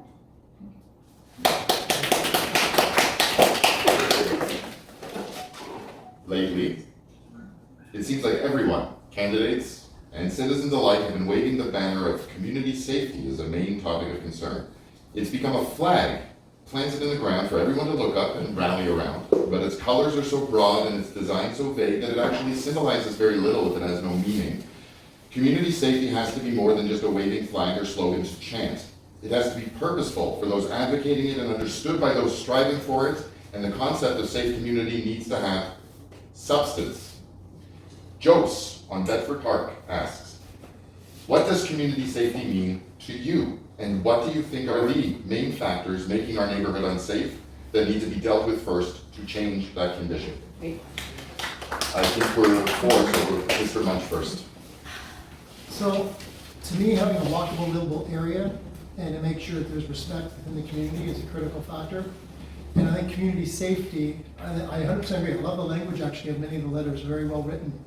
So when people talk words, they give nice fabric around. I've seen many of the literature by many of the candidates across the GTA, and I see people doing these flowery statements. Community safety, one of the things I've done, and again, there's lots of legislation on that, and I mentioned earlier, reducing traffic and making a walkable, livable area into communities is absolute priority. And it's not lip service. We actually got to make it happen. And it's very frustrating when we get protests that actually hurt good public policy, that actually degrade communities long term by driving traffic, driving people with disrespect, reducing the amount of the middle class and how families can live in our community in a way that we can have a long-term respect for how we work on integrated areas. Bedford Park's pretty good. When it was first designed, when you look how it curves around, really does restrict the amount of flow that happens. And it's not, believe it or not, if you try to flow through there, if you look at your speed limit, it doesn't allow you to do it. That's why those transportation experts, even in the old days, were put that in place. Crosby, we have the area onto Pugsley, where that stop sign is, and then going across the Battle of CN line, makes it very challenging for people to go super fast. And thank God we got the CN new ideas that's going to happen. So community safety means we work collaboratively towards some level of respect between us all, make sure we have a livable, walkable area along a major corridor like Yonge Street, where you can actually go and hang out and go see some of the, like see more Dairy Queens, obviously we're going the other way. But we need to make sure we have a livable, walkable area where people want to shop and make this a place where it's really cool, because the amount of hospitals and shopping and transportation that we have in our downtown Yonge Street is something to grab hold of, not something to run away from. Mr. Thompson. Thank you. Community safety, what it means to me is there's a whole host of things that are integrated into community safety. And if you don't have a good bylaw enforcement system, that's going to be one of the factors on your community safety. You look at what's going on in this particular area and how we can't seem to make the individuals accountable. It affects our community safety. We've got people that give wide berths every time they come around in this area. My son doesn't even like to come in this area. He's a muscular 26-year-old. He won't. His bank is TD. He won't go to it. He goes to the one over at Bayview. Mainly because he thinks if he got into a confrontation with somebody, he'd end up being the one getting charged. But that's a different story. The factors that I look at are much far more reaching than this. It's not just traffic measures and things like that. I look at where we're lagging behind in other areas, such as the firefighters. So the 2021 master plan has come out, and if you read that, you will see that we are nowhere near where we should be in terms of the firefighters that we need for this population. Back in 2018, we got a fire truck, but we didn't hire enough firefighters to actually be able to use that truck. These are things that you have to start to think about. I mean, an extra minute here or there makes a big difference. We had a fire in my house when I was a kid, and we were lucky. They were responsive. They got there, but they told us. They said that the main floor would have fallen in within another minute and a half if they hadn't gotten there. So every minute counts, and right now the firefighters can't meet those times. Thank you. There's a lot of talk of adding more government employees, which is costing the taxpayers more money and not actually fixing the problem, except costing us more money and raising taxes. The fire truck, like my farmer is a York Region paramedic, and they don't have an issue with the amount of people working. It's the amount of people that are not being allowed to work. That goes to a broader issue that I don't want to really go into over here, simply because that's more of a provincial issue with provincial mandates. Especially with the way we train and teach our first responders on resilience. So I'm going to leave it at that. I'm more than happy to go all out into more conversation with anybody if you want. But community safety is actually two separate things. It's community and safety. And a big thing is if we keep our community together, we can make everything safer. And what I mean by that is when you involve the community, and when you get people who are knowledgeable about things, and you have them explaining and teaching the youth to not go down certain paths, which get them involved, be it in drug abuse, be it in alcohol substances. If we have so many people in our community that are so knowledgeable about different things, I can speak to my bout with living on the streets, and I fought back from it. I fought back from bankruptcy. Now, I'm more than happy to be a part of a group to educate people. There are a lot of people in this neighborhood that have had issues. But if we include our community in everything that we do, we will make a safer community because we'll be educating our youth and the next generation. And together, we will conquer these issues. And together, we will make Richmond Hill a better and a safer city for all of us to raise our families.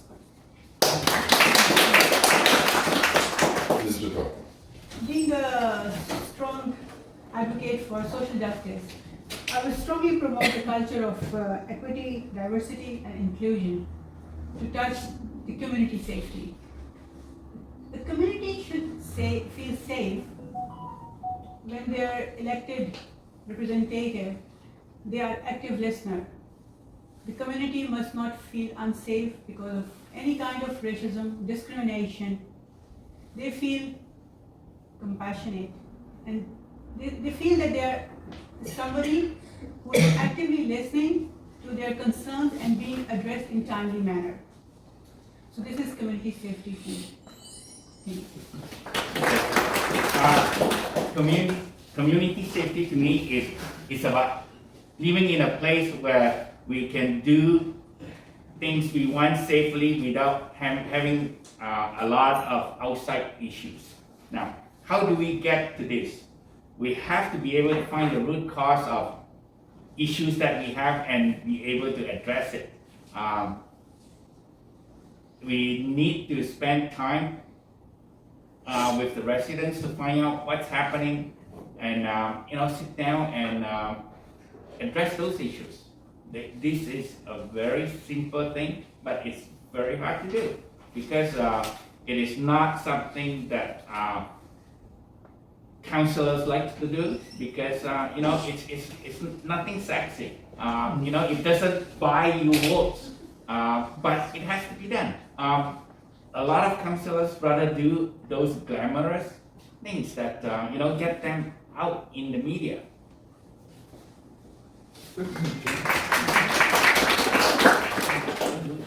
When someone spray paints their tag on a wall or utility box near people's homes, it's an unspoken message of attack on the neighborhood. Citizens awake in the morning, they see the paint and know that somebody without a shred of respect for them or their community has been prowling around and left a dirty reminder.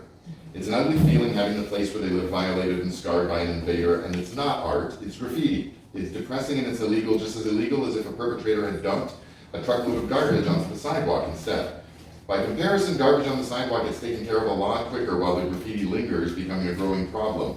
On mailboxes, signs, utility boxes, bus shelters, benches, anywhere where there's a surface. The city appears to be doing an adequate job of cleaning and beautifying the streets with sweeper trucks and flower beds, but much of the graffiti seems to not be a part of that. Charisse on Young Street asks, would you urge the city to recognize and accept that graffiti is a problem and should be considered in the same category as discarded street garbage when it comes to the usual cleaning and beautifying process?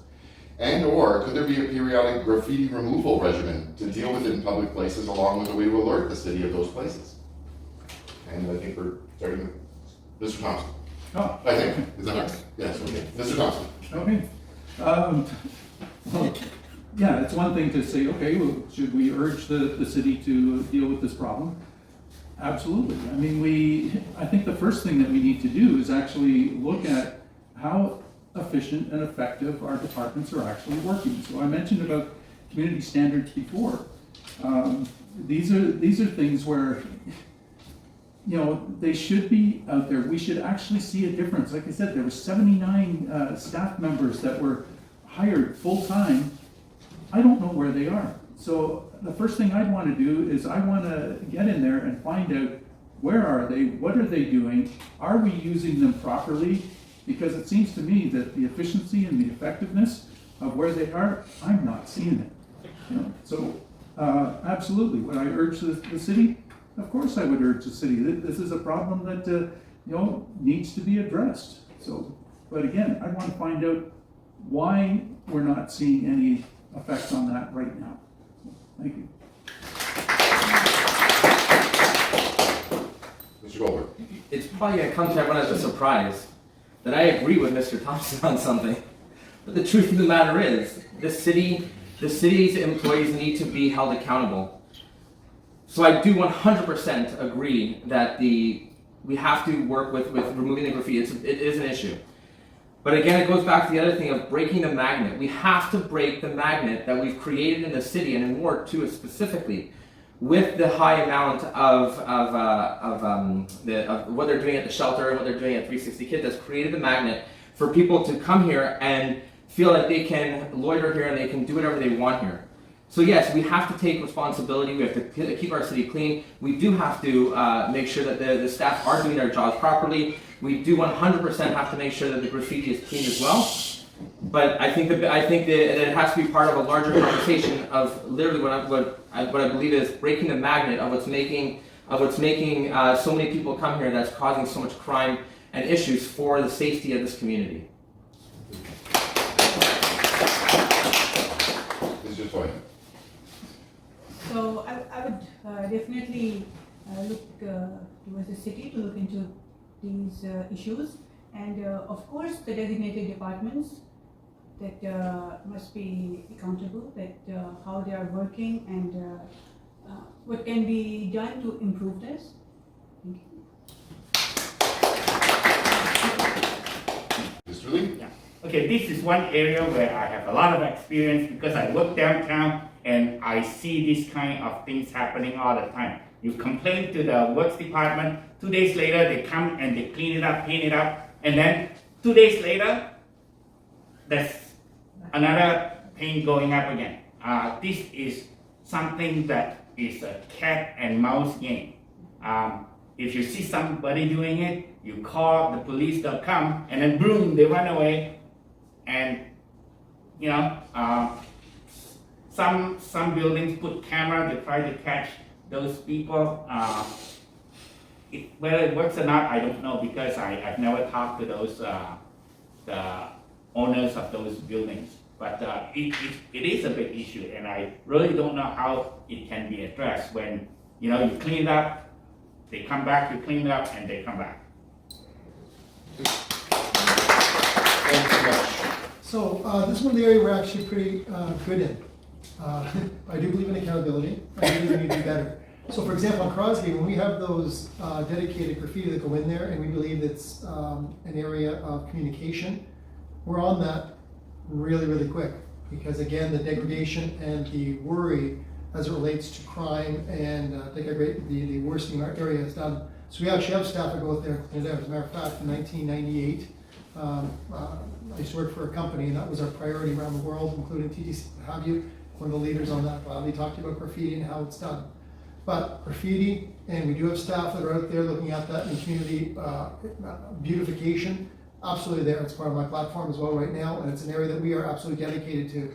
Crosby, Bedford Park, Pugsley, because of the reality, how this policing works, as we have social democratic problems in socioeconomic areas, we get more policing and more focus on those areas. That's why you go through the Statistics Canada every 4 years. And when that information comes in, we then aim resources at that on a priority basis to make sure that we're elevating the area, to make sure it's beautiful, that we don't have higher crime, that we have some beautification, that we have a culture. So all that's done. As Scott mentioned, we did hire more people to make sure that we helped that even during COVID. So we are making a commitment. We're trying to keep the area beautiful. We are making it a priority. Our downtown core, there's some real safety concerns. People with chainsaws, for example, are digging into the second story and taking people's cell phones and are putting graffiti on top, which is why we have increased policing, which is why the helicopter's around a little bit more than you might see otherwise. Really, really focused on that gang warfare, really, really focused on the beautification area, and the city's doing a good job on that front for sure. Thank you.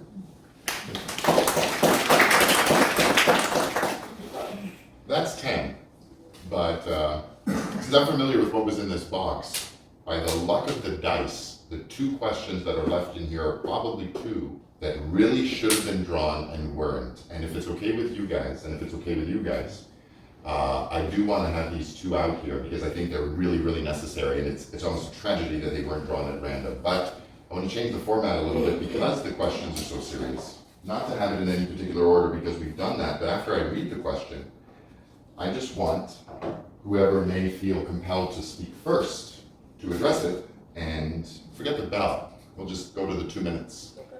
It was question number 1 in the list of things that were submitted. Supervised injection sites, or safe injection sites, are defined as medically supervised facilities designed to provide a hygienic and monitored environment in which drug addicts are able to consume illicit recreational narcotics intravenously and to prevent drug overdose deaths. For some time, the idea of opening an S.I.S. facility in the region has been floated by advocates and has gained some support from potential decision makers for its implementation. Both Anatoly and Boris, both on Dunlop, ask, do you support safe injection sites, and in particular, having them in Richmond Hill? And if such a facility were ultimately forced upon the city, in which location would you advocate for as their ideal placements? Can I answer that since it's on my card? Since it's on my cards? Well, if it's okay? Are you Go okay? ahead, go ahead. Because it's on my card, it's actually something which the court's on my platform. The government has done a horrible job, an absolutely horrible job in implementing safe injection sites. And right next door is a great example of that. Supporters of my campaign agree with me on this, and this is why my answer is going to be this way. People that have drug abuse problems, it's not about giving them the right use of it.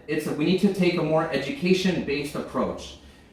And by really bringing in community leaders who have either had substance abuse issues where they were able to overcome them, or have clinical people who have been able to, who are very well versed in it, I think is extremely important of having them as part of this conversation. Because having a safe injection site, which is just going to be another version of what's going on next door, is going to do nothing but add more crime and issues to it. What we should be attacking is the opioid pandemic, the mental health pandemic, and educating the people that are having opioid issues and narcotic issues, and helping wean them off of it properly with the help of the community and with the help of very knowledgeable people that sit among us even today. Because we can really tap into these people who have the information and have the knowledge, and we can create a much better environment, a much safer environment for the city of Richmond Hill. And I don't think we should be waiting another 10 years like the city and the region did when the Ontario government forced certain zoning and roadways and building things on us.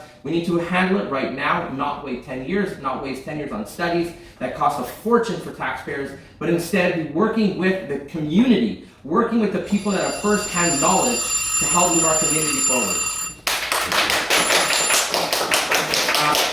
I do not agree to have any injection site in Richmond Hill. If any of you have been to the Hastings in British Columbia, you'll know how bad that place is. That place is like a war zone. We should never have this kind of things to encourage people to go to take drugs. Instead, we should be getting these people off drugs, and we should be helping them to get to make sure that they don't continue to take drugs. That's what we should be doing. Mr. Thompson. Thank you. For me, I believe that I do not know the answer for this particular area. I do believe that we need a study to say, is that something that we need here? And if it comes back to say that that is the case, then I think we need to then look at how can something like that be implemented safely, so that all the community type issues that we've seen that's happened right here can be properly addressed right from the get-go. So I'm sure there's going to be areas that did not implement properly and they've got all kinds of problems. There must be other areas that did things right so that they don't have those types of problems. And I look at it from the standpoint that we were sold a bill of goods over here that was a bad bill of goods. I mean, they have not done the things that they told us. I was a proponent of what happened over here. I actually believed in putting in the 360 kids in the hub there. If we have got the 24/7 security and all the other things that they told us was going to happen, we probably wouldn't be having this meeting here tonight if they actually were a proper tenant. But that's the way I see it. So for an injection site, you'd want to make sure that they provide all the details in terms of how this can be keep our community safe, while at the same time taking care of a need that is obviously, or may not be obviously needed here, but if it is needed, we'd be taking care of that need. Thank you.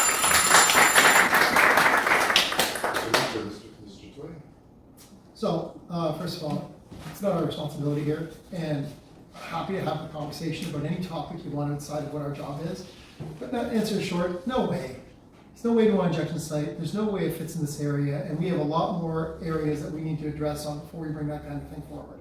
It's York Region public health concern, it's a regional concern. We have the Crosby Center up the street, it's not working. We have other areas that simply, that are trying to, everyone's trying to assist. I think it's fantastic. We all want to try to help in the various elements of our society. We need to have a livable, walkable area whereby it's destined for our people here to make it happen. To bring an injection site here would not elevate that situation. And although I appreciate the question to bring it forward for a regional issue and a public health issue for the province of Ontario, it's not the mandate of a local councillor or the city of Richmond Hill in this regard in any way, shape, or form. Happy to have a conversation to talk about how we're going to go forward. But this is an example where we need to focus on what we need to do for our job to improve for the people quality. We have lots of issues. Everything we do every day is what your city does.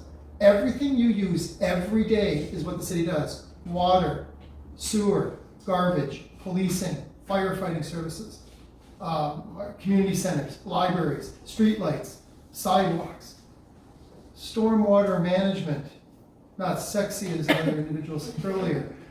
Better start looking into sport fans, because the cost of what we're doing here, cost to your government is 60% above inflation. Inflation goes to 5, 6, 7, 8, 9%. Are you guys ready for the cost implications of that? How are we going to have a just society? How are we going to have a liberal? I keep using those same terms. We need to be better. We need to be better together. We need to stop the bickering. We need to stop trying to pretend to do other things that other people should be doing. Be holding people accountable, as was said earlier by one of the other candidates. Please, let's get on with business. Let's stay focused on what we're trying to do. And let's get a government that matters. Thank you. Mr. Toy has anything. As everyone has mentioned, so I'm not promoting the safe injection site just by sitting here and picking up at one place that, okay, we are going to implement over there. No, it is a very complex issue. It has many implications. We are already dealing with many issues like the addiction, mental health illness, and the homelessness. So I'm not seeing anything to promote another issue, another big issue, by promoting the safe injection sites. So I'm not going to promote it, or as the question is asking, that which site I'm going to pick up for that. No, I'm not doing that.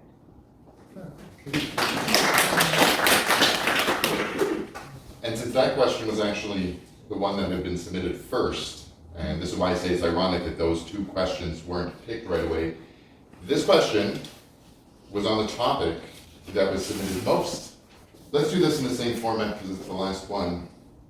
And since it's the most talked about, as some of you may know or not know, a few days ago, the drugstore down the block, a neighborhood pharmacy, was robbed at gunpoint.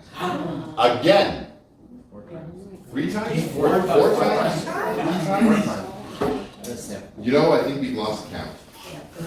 It could be because we were distracted by the attempted murder of the younger person who was charged with that just a little further south this month, or the rash of prowlings and thefts around Stevenson and places to the east. There was the teens shooting each other with BB guns along Crosby. They got charged with weapons offenses. The death threats that were made on Young, the daytime gunpoint carjacking on Bedford Park. And it starts to all become a blur. But the worst part is, this far from complete synopsis isn't spread across just the last few years. It's all from the last few months. And that's scary. It seems like our area has become attractive to criminals who clearly see us as easy targets, which is why the drugstore keeps getting robbed.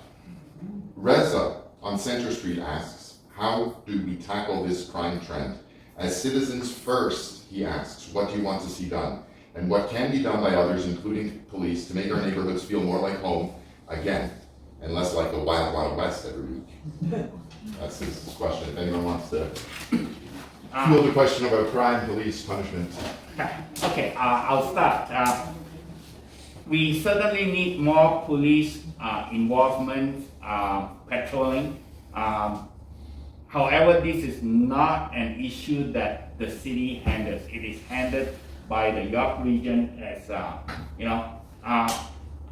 the only thing we can do is go and plead with the region of York Council to bring in more police forces and enforcement to patrol the area, and hopefully that this will alleviate the issues.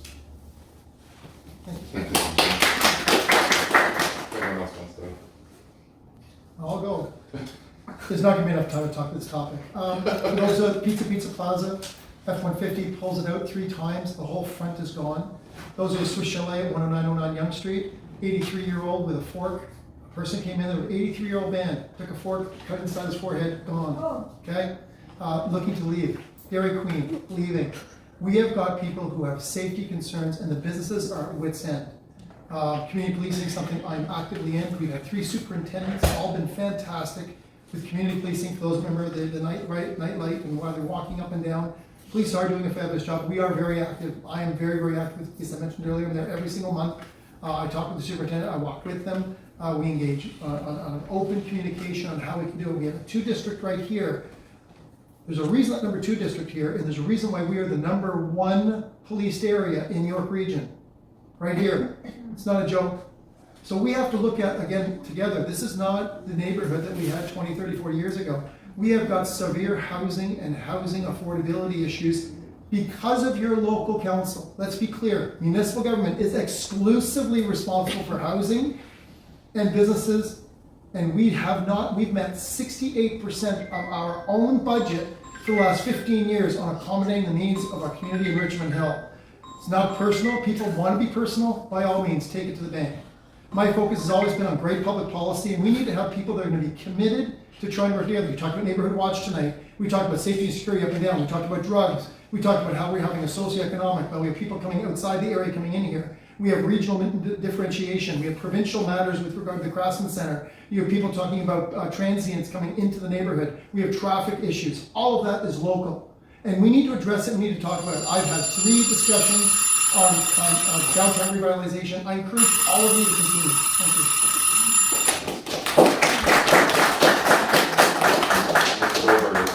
I'm going to see if I can add to Mr. Munch's thing.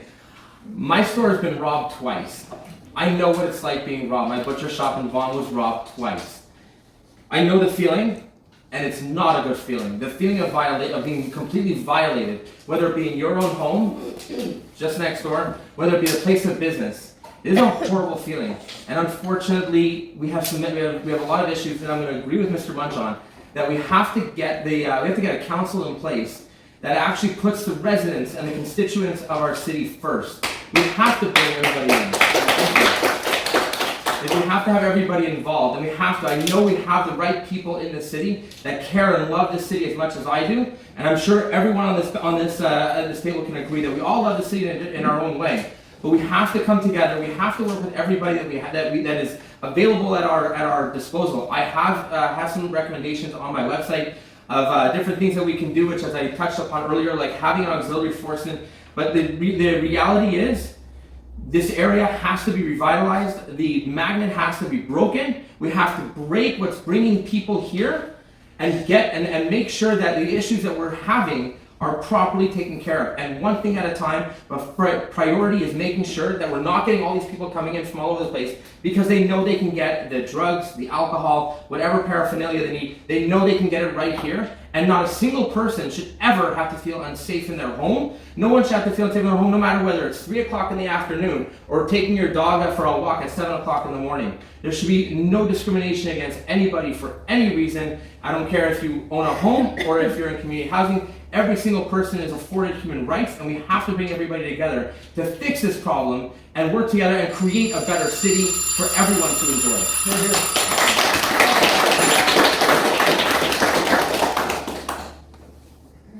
Any of the others? Mr. Thompson?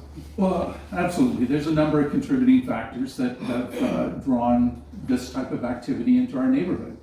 We certainly know of one of the major ones right here. As Tom said, you're absolutely correct. There are a host of other reasons that bring people in, and one of them is we have a lot of vacant homes that are available for these people are attracted to. And to me, I think that we should actually have some sort of cap or moratorium on why we have these homes vacant. So I hear this thing about trying to put in a 6-month tax thing if it's still vacant after 6 months. But the problem is you have the whole Landlord-Tenant Act. So if people all of a sudden say, well, we got to put people into those homes so that they're not vacant, they get in, they pay their first and last, and then try and get them out. So you have all these problems that are interconnected, and you can't just take one way of doing it. So yeah, it takes the entire community to deal with the host of issues that have attracted this type of situation that we have in our community today. So that's all I have for that. So of course the safety of the residents first. And this robbery, gun violence is totally unacceptable. And we have to look into those dangerous pockets. What is the reason behind all this? And so I strongly look into this, that we have to work in collaboration, teamwork with law enforcing agencies, different levels of the governments, how we are going to make this, as we say, we are growing and becoming more vibrant. So we have to bring that picture in reality and make our residents feeling safe. Anybody has anything? I was the first one. Oh, you were the first one. Okay, thank you. Only because she's been waiting so patiently. I think some of what she's already said has been retained by all of you. So if you have a question, for sure that Should I reload other? oh, yeah, we can actually move this. Well, yeah, you can move here actually. I didn't want to move in front of the camera. Please. No, I want to say something. You know, where my building is and teenagers, they have old lady, they can't go outside and sit outside nice because they worry about the teen will hurt them. But think about how we feel. People are moving away because the teenager, they're scared, and kids can't go play outside. Because, you know, people are scared of living here now. And I'm scared. My friend Kathy is scared. Yes. And you guys not doing anything to get the teen away here. The teenagers taking drugs, they ask you for a cigarette, they ask you to go with the bill, get some bill for them. Now think about how we feel in this building. We're not safe. They have kids in this building, they can't play outside because of teenager. Do you know what I mean about this? 100%. You know, I know you don't read what I'm saying about the teenager, but I think too much teenagers in the world. I hear the midnight screaming, fighting, working in. Perhaps we just give anyone a chance to If I address some of can that. address that, it's not that. I understand where you're coming from, and I feel the pain. I do. We last a week and a half ago, I believe it was, Eric, when I was out canvassing, and I went in. As I said before, I don't know if anybody else had a chance to go in, but I went in and I actually spoke to Jessica Ward, who's one of the operation managers there, and I offered a hand. So I'm actually going to say something. So I want to actually, because it's live, and I hope she sees it, and I really hope she does. So one of my companies is called Stone Throw, and what we do is we've been helping alleviate the problems in the healthcare system.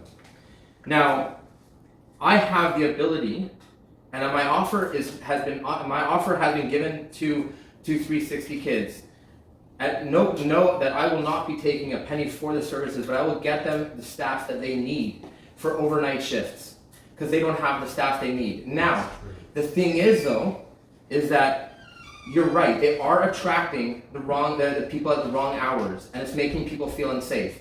So immediately we have to address that issue, and especially since they are working at opening more locations, there has to be repercussions immediately for the things that they are letting slide. There has to be. No one at any time should ever feel unsafe in their home. That's unacceptable. That's unacceptable that you should be scared to walk outside at night to go for a walk. And it's unacceptable that any kids in the building should ever feel unsafe going outside, and parents should not feel unsafe about their kids finding paraphernalia in the park. And it needs to be addressed immediately. It needs to be not only addressed, but told of repercussions that will happen, but at the same time offering a solution that can make everything work well. I've been against 360 gifts from the beginning, so I don't believe that the government can solve a lot of issues, but I think as a private citizen, I have come forth and I have offered a solution, one that will not cost the taxpayers a single penny, and especially a plan to moving forward, so that way no one in any of these buildings at any time, or anyone in the neighborhood at any time, will find things in the playground. At no time will they feel threatened or dangerous, or feel as dangerous as walking outside. Okay, what about a teenager break in your place? Yeah. Now, you know, we can't put put a lock on them. But unfortunately, we You know? can't make it all about, and this is me saying, Yeah, I know, we but can't make it all about. do you think that this is right? No, I don't think anyone would. I don't think disagree anyone with you. here would agree that it's the right thing to do. I don't think anyone at this table. I think we all have one thing in common that we all believe, and correct me if I'm wrong. And I really hope you don't correct me on this one. But we all believe in the safety of this community, and at no point should anyone feel unsafe in their home. And in their home includes the city of Richmond Hill. At no point should you be walking in the streets worrying or being scared for your life. The We purpose, can all agree on that. for sure. The purpose of this get together was to make sure that the candidates knew about your concerns, and I'm sure they know about your concerns I know, now and I'm very others in the sorry community. how I'm feeling. No, I understand. It's something we all share. That's why this was put on, because voices like yours weren't being heard, or at least you may have believed that your voices weren't being heard, and now at least there may have been a small opportunity for that to have happened. So we thank you for sure. Thank you. Thank you so much. Is there any topic or anybody out in the audience now that would like to share anything that wasn't said, not to rehash what's said on the same topic? That's what I was just about to ask. Anybody else that Well, has as something she like that? says, that there's, If anyone has anything that they may want to ask the candidates. There's other people in the room too. You've got a regional representative, you've got a school board trustee, there's a Ward 4 candidate, I don't know if he's still here. Yes. Not there. There you go, Johnny, sorry. And So, Rob, I mean, I think, ladies and gentlemen, there are people in this room who aren't here for voting, they're actually here because they're listening during canvassing time. They need to be recognized for that they actually do care, and we need to, please engage with them. We all feel your pain, and we're all here, and we're all as a sense of Richmond Hillers, Ontarians, Canadians. Please, a lot of people here, and we're here tonight. All of us are here tonight. I mean, think about it. Many of you made your mind up, or are here because of whatever reason. We're here, most importantly, to try to work collaboratively to get to the next level. Real safety issues, real security issues, sense of belonging and pride. We get it. We're heading into a much more challenging time than we've seen in the last 20 years going forward. Believe me, we all need to work together, work collaboratively towards a better community, how you see it, how we all see it. Engage openly with candidates, engage with others in the room. I really want to acknowledge those other candidates who came tonight to listen to your concerns. Marco, the only regional person that came out here, I want to really thank you. I really appreciate you caring about our community, and obviously we have a bias up here towards Ward 2. I just want to say thank you for all for coming. Please engage with your candidates. Please engage with others as best you can. Thanks. Thanks. And I think Mr. Thompson had something to add as well. Yeah, well, I do want to thank Eric, Alicia for, and all the rest of the organizers for putting this on this evening. And I'm willing to stay around, and if you want to, if you feel more comfortable talking one-on-one, I think most people would be willing to do that. So I'm willing to come out and mingle with you all, and you can ask questions if you feel more comfortable that way. So. Open for that, yeah, that would be, I think, a better idea. And Mr. Joy. So thank you everyone, and if any of you want to reach out through email or you want to talk to me now, so all of you are welcome. So as we all agree on one thing, that today we are here for you. So please share your concerns, your thoughts with us. Thank you. And I think everybody brought their cards, so certainly grab the cards. It has our contact information on there. And like Tabinda said, you can actually reach out to us at any time as well. So, thank you. Thanks so much for your help. There's a question back There's a question in the back there. Yes. We have the promise that every one of you take out these people from there. Another 360. We'll do our best. That's the answer. Look, we're here in good faith. I mean, that's the answer. We're not going to promise we're going to make tangible everything you want. But I can tell you, we're honest. We're here today, all of us in this room. We are working full time, overtime. We have the proofs that you needed. Millions, 1,000. I think it's enough. I think there's more to it. That's not only making sure that the situation is fixed, but making sure it doesn't get replaced with a similar situation, Exactly. or another promise that the next person or the next company won't do it when they say the same promise that happened now. They won't make that same promise with no accountability. There has to be accountability, and accountability to the residents of these three buildings, but also to the whole entire neighborhood and really the entire Richmond Hill, because what they've done to the downtown has made a lot of problems and unsafe for everybody. Right. we make a suggestion that maybe these people move to the farm. Yeah, Robert. Yeah, two Yeah. people. Oh. They wanna be, if people like you say you offer time to teach them, and you are doing the same with other guys, you know. Well, my offer is to get the community. Over there. But my offer is not to go next door and teach them how to do their job. It's to hold them accountable for what they've done. No, move these people away. I understand it. I understand exactly what you're saying. It's going to be a main theme as much as I was trying to keep away from that. Didn't Robert? Robert had a question. I had a question first. Can I just make a quick statement? Yeah, please. So first of all, thank you to everyone who came to this event. Thank you, Eric, and the rest of the team for putting this together, as well as all our council candidates. Also, thank you to for the shout out here. So one thing I wanted to address, and my name is Robert Kolosowski, I'm running in the election to be our new public school board trustee, is the role that our education system plays in preventing situations like crime and substance abuse. So we've talked a lot about the role the city can play, but the schools can do a lot. So I'm proud to be the only candidate who's actually put out a plan for how we can actually incorporate some of this into our education system. We have to look at things like the root causes of crime and drugs. For example, we have to start teaching about mental health in schools. This has to be incorporated into the lessons we're teaching our students. We need to stop wasting money on things like closed bidding contracts so that we can reinvest that into hiring more psychiatrists, psychologists, special needs support, reinvest into that. We need to create a culture of personal responsibility in schools. And if crimes do occur, let me ask you guys a question here. Who here thinks we should ban police from being able to visit schools? I don't see a single.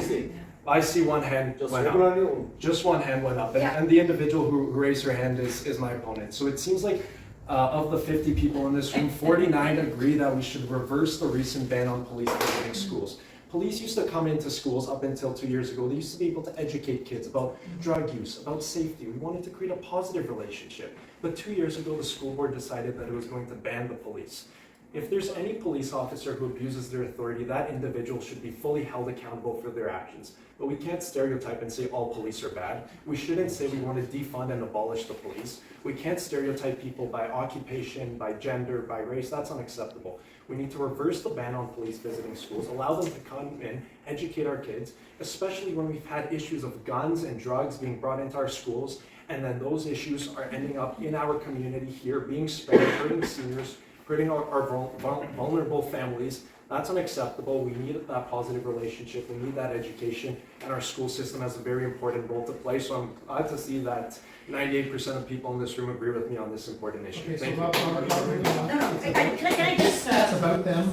No, please, hold on. It's about others. He got his sign. Come on. It's about them. I appreciate your position. That's not what we're here today. We're here to listen to the residents. It's been an interesting evening. Please, let's go back to the reason we're here. Listen to what the people are saying. I do want to hear what you have to say, but they can stay afterwards. This is not the time for that kind of conversation. Is there anybody else in the room that would like to raise a discussion? Please, you'll get a card in the mail. You have the opportunity to go online or in person. Voting starts on October 14th. 18th. Please, sorry, 18th. Please vote. Yes. Please don't vote often. Please vote. And then For me. Michelle the best. Okay, go ahead. Go ahead. I just wanted to say, first of all, thank you to everybody. My name is Jyoti Oberoi. I've been teaching in York Region District Board for 25 years in Richmond Hill. And I'm proud resident of Richmond Hill for 28 years.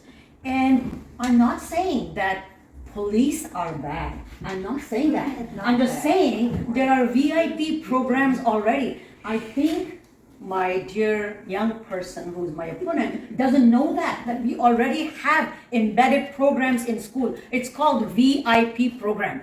The police officers come to school and train all the kids, teach them about cyberbullying, about the effects of narcotics, drug abuse, and they show them. It's a 3-hour program which is run in the school every single year from grade 6s to 7 to 8, and it goes on. And they show them videos, audios, and all the live testimonies of people who have gone through they committed crimes, or they have taken drugs, and their own version of their stories, telling and educating children about the disadvantages and also about the bad effects of everything. So there are programs already embedded in our education system.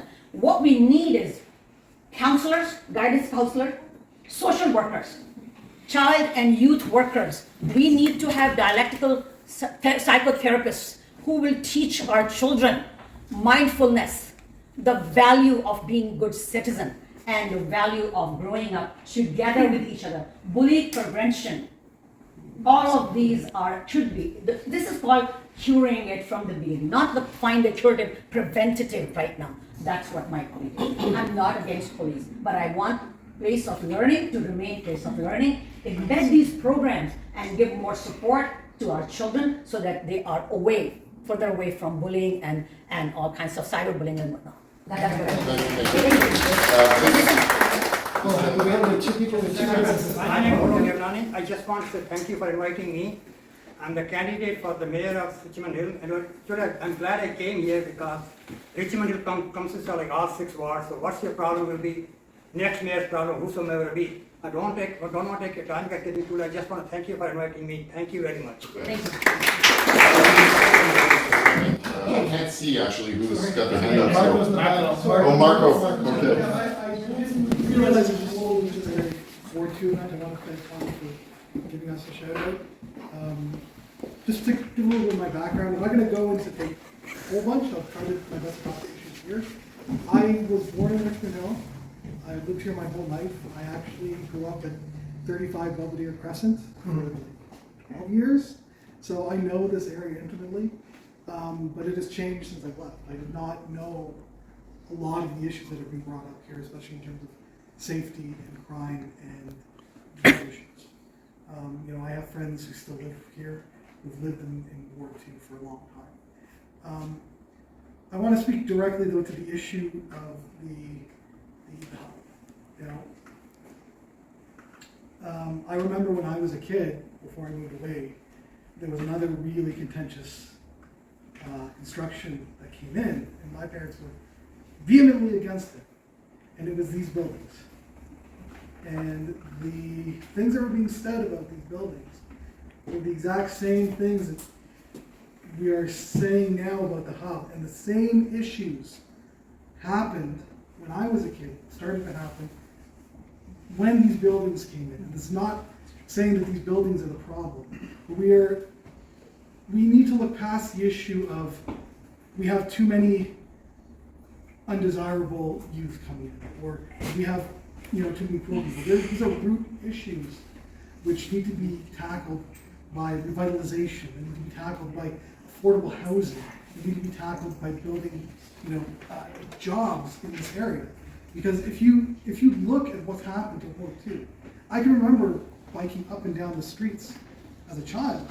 And there were businesses, local businesses, people, had good middle-class jobs and affordable housing. I mean, my house at the time that I was living in 35 Belvedere, $175,000 in 1986, which is a lot in 1986, but still not unattainable. Now that same house is $900,000. Okay? The issue is about affordability. And when we have created a city which is only bringing in people and not bringing in the services and the jobs to support these people, we end up having these pockets of poverty, which end up growing and causing the problems that we're having now. So I don't want to attack any one institution. We need to look at this as a wider problem that is not solved by just getting rid of one thing or just tackling one issue. It is a completely complicated issue that is so much wider that you have to step out. I mean, as a regional councillor, I want to look at these issues at the regional level, but I'm still sitting on town council. And to see what's happened to this ward and to look at other wards, I've lived in every single ward in the state. And I've seen similarities where we have brought in more people without the infrastructure. And the idea has somehow morphed into that we are only going to be a feeder community for Toronto and Mississauga, but we import all the problems that come with being a big city. And that we have to fight against.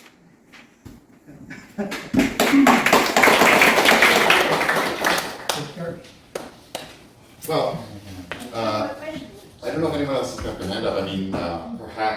to cut a break, and someone has suggested we're also here for a little bit. Maybe they can be approached individually with the individual questions, and they can be. Thank you, candidates. You were amazing.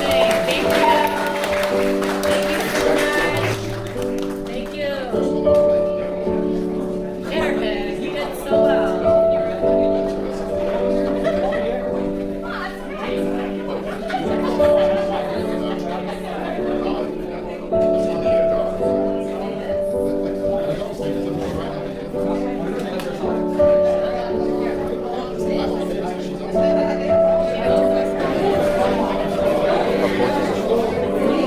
Yeah, we're done.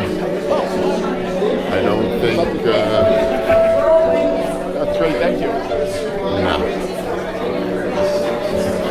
Oh, you're leaving?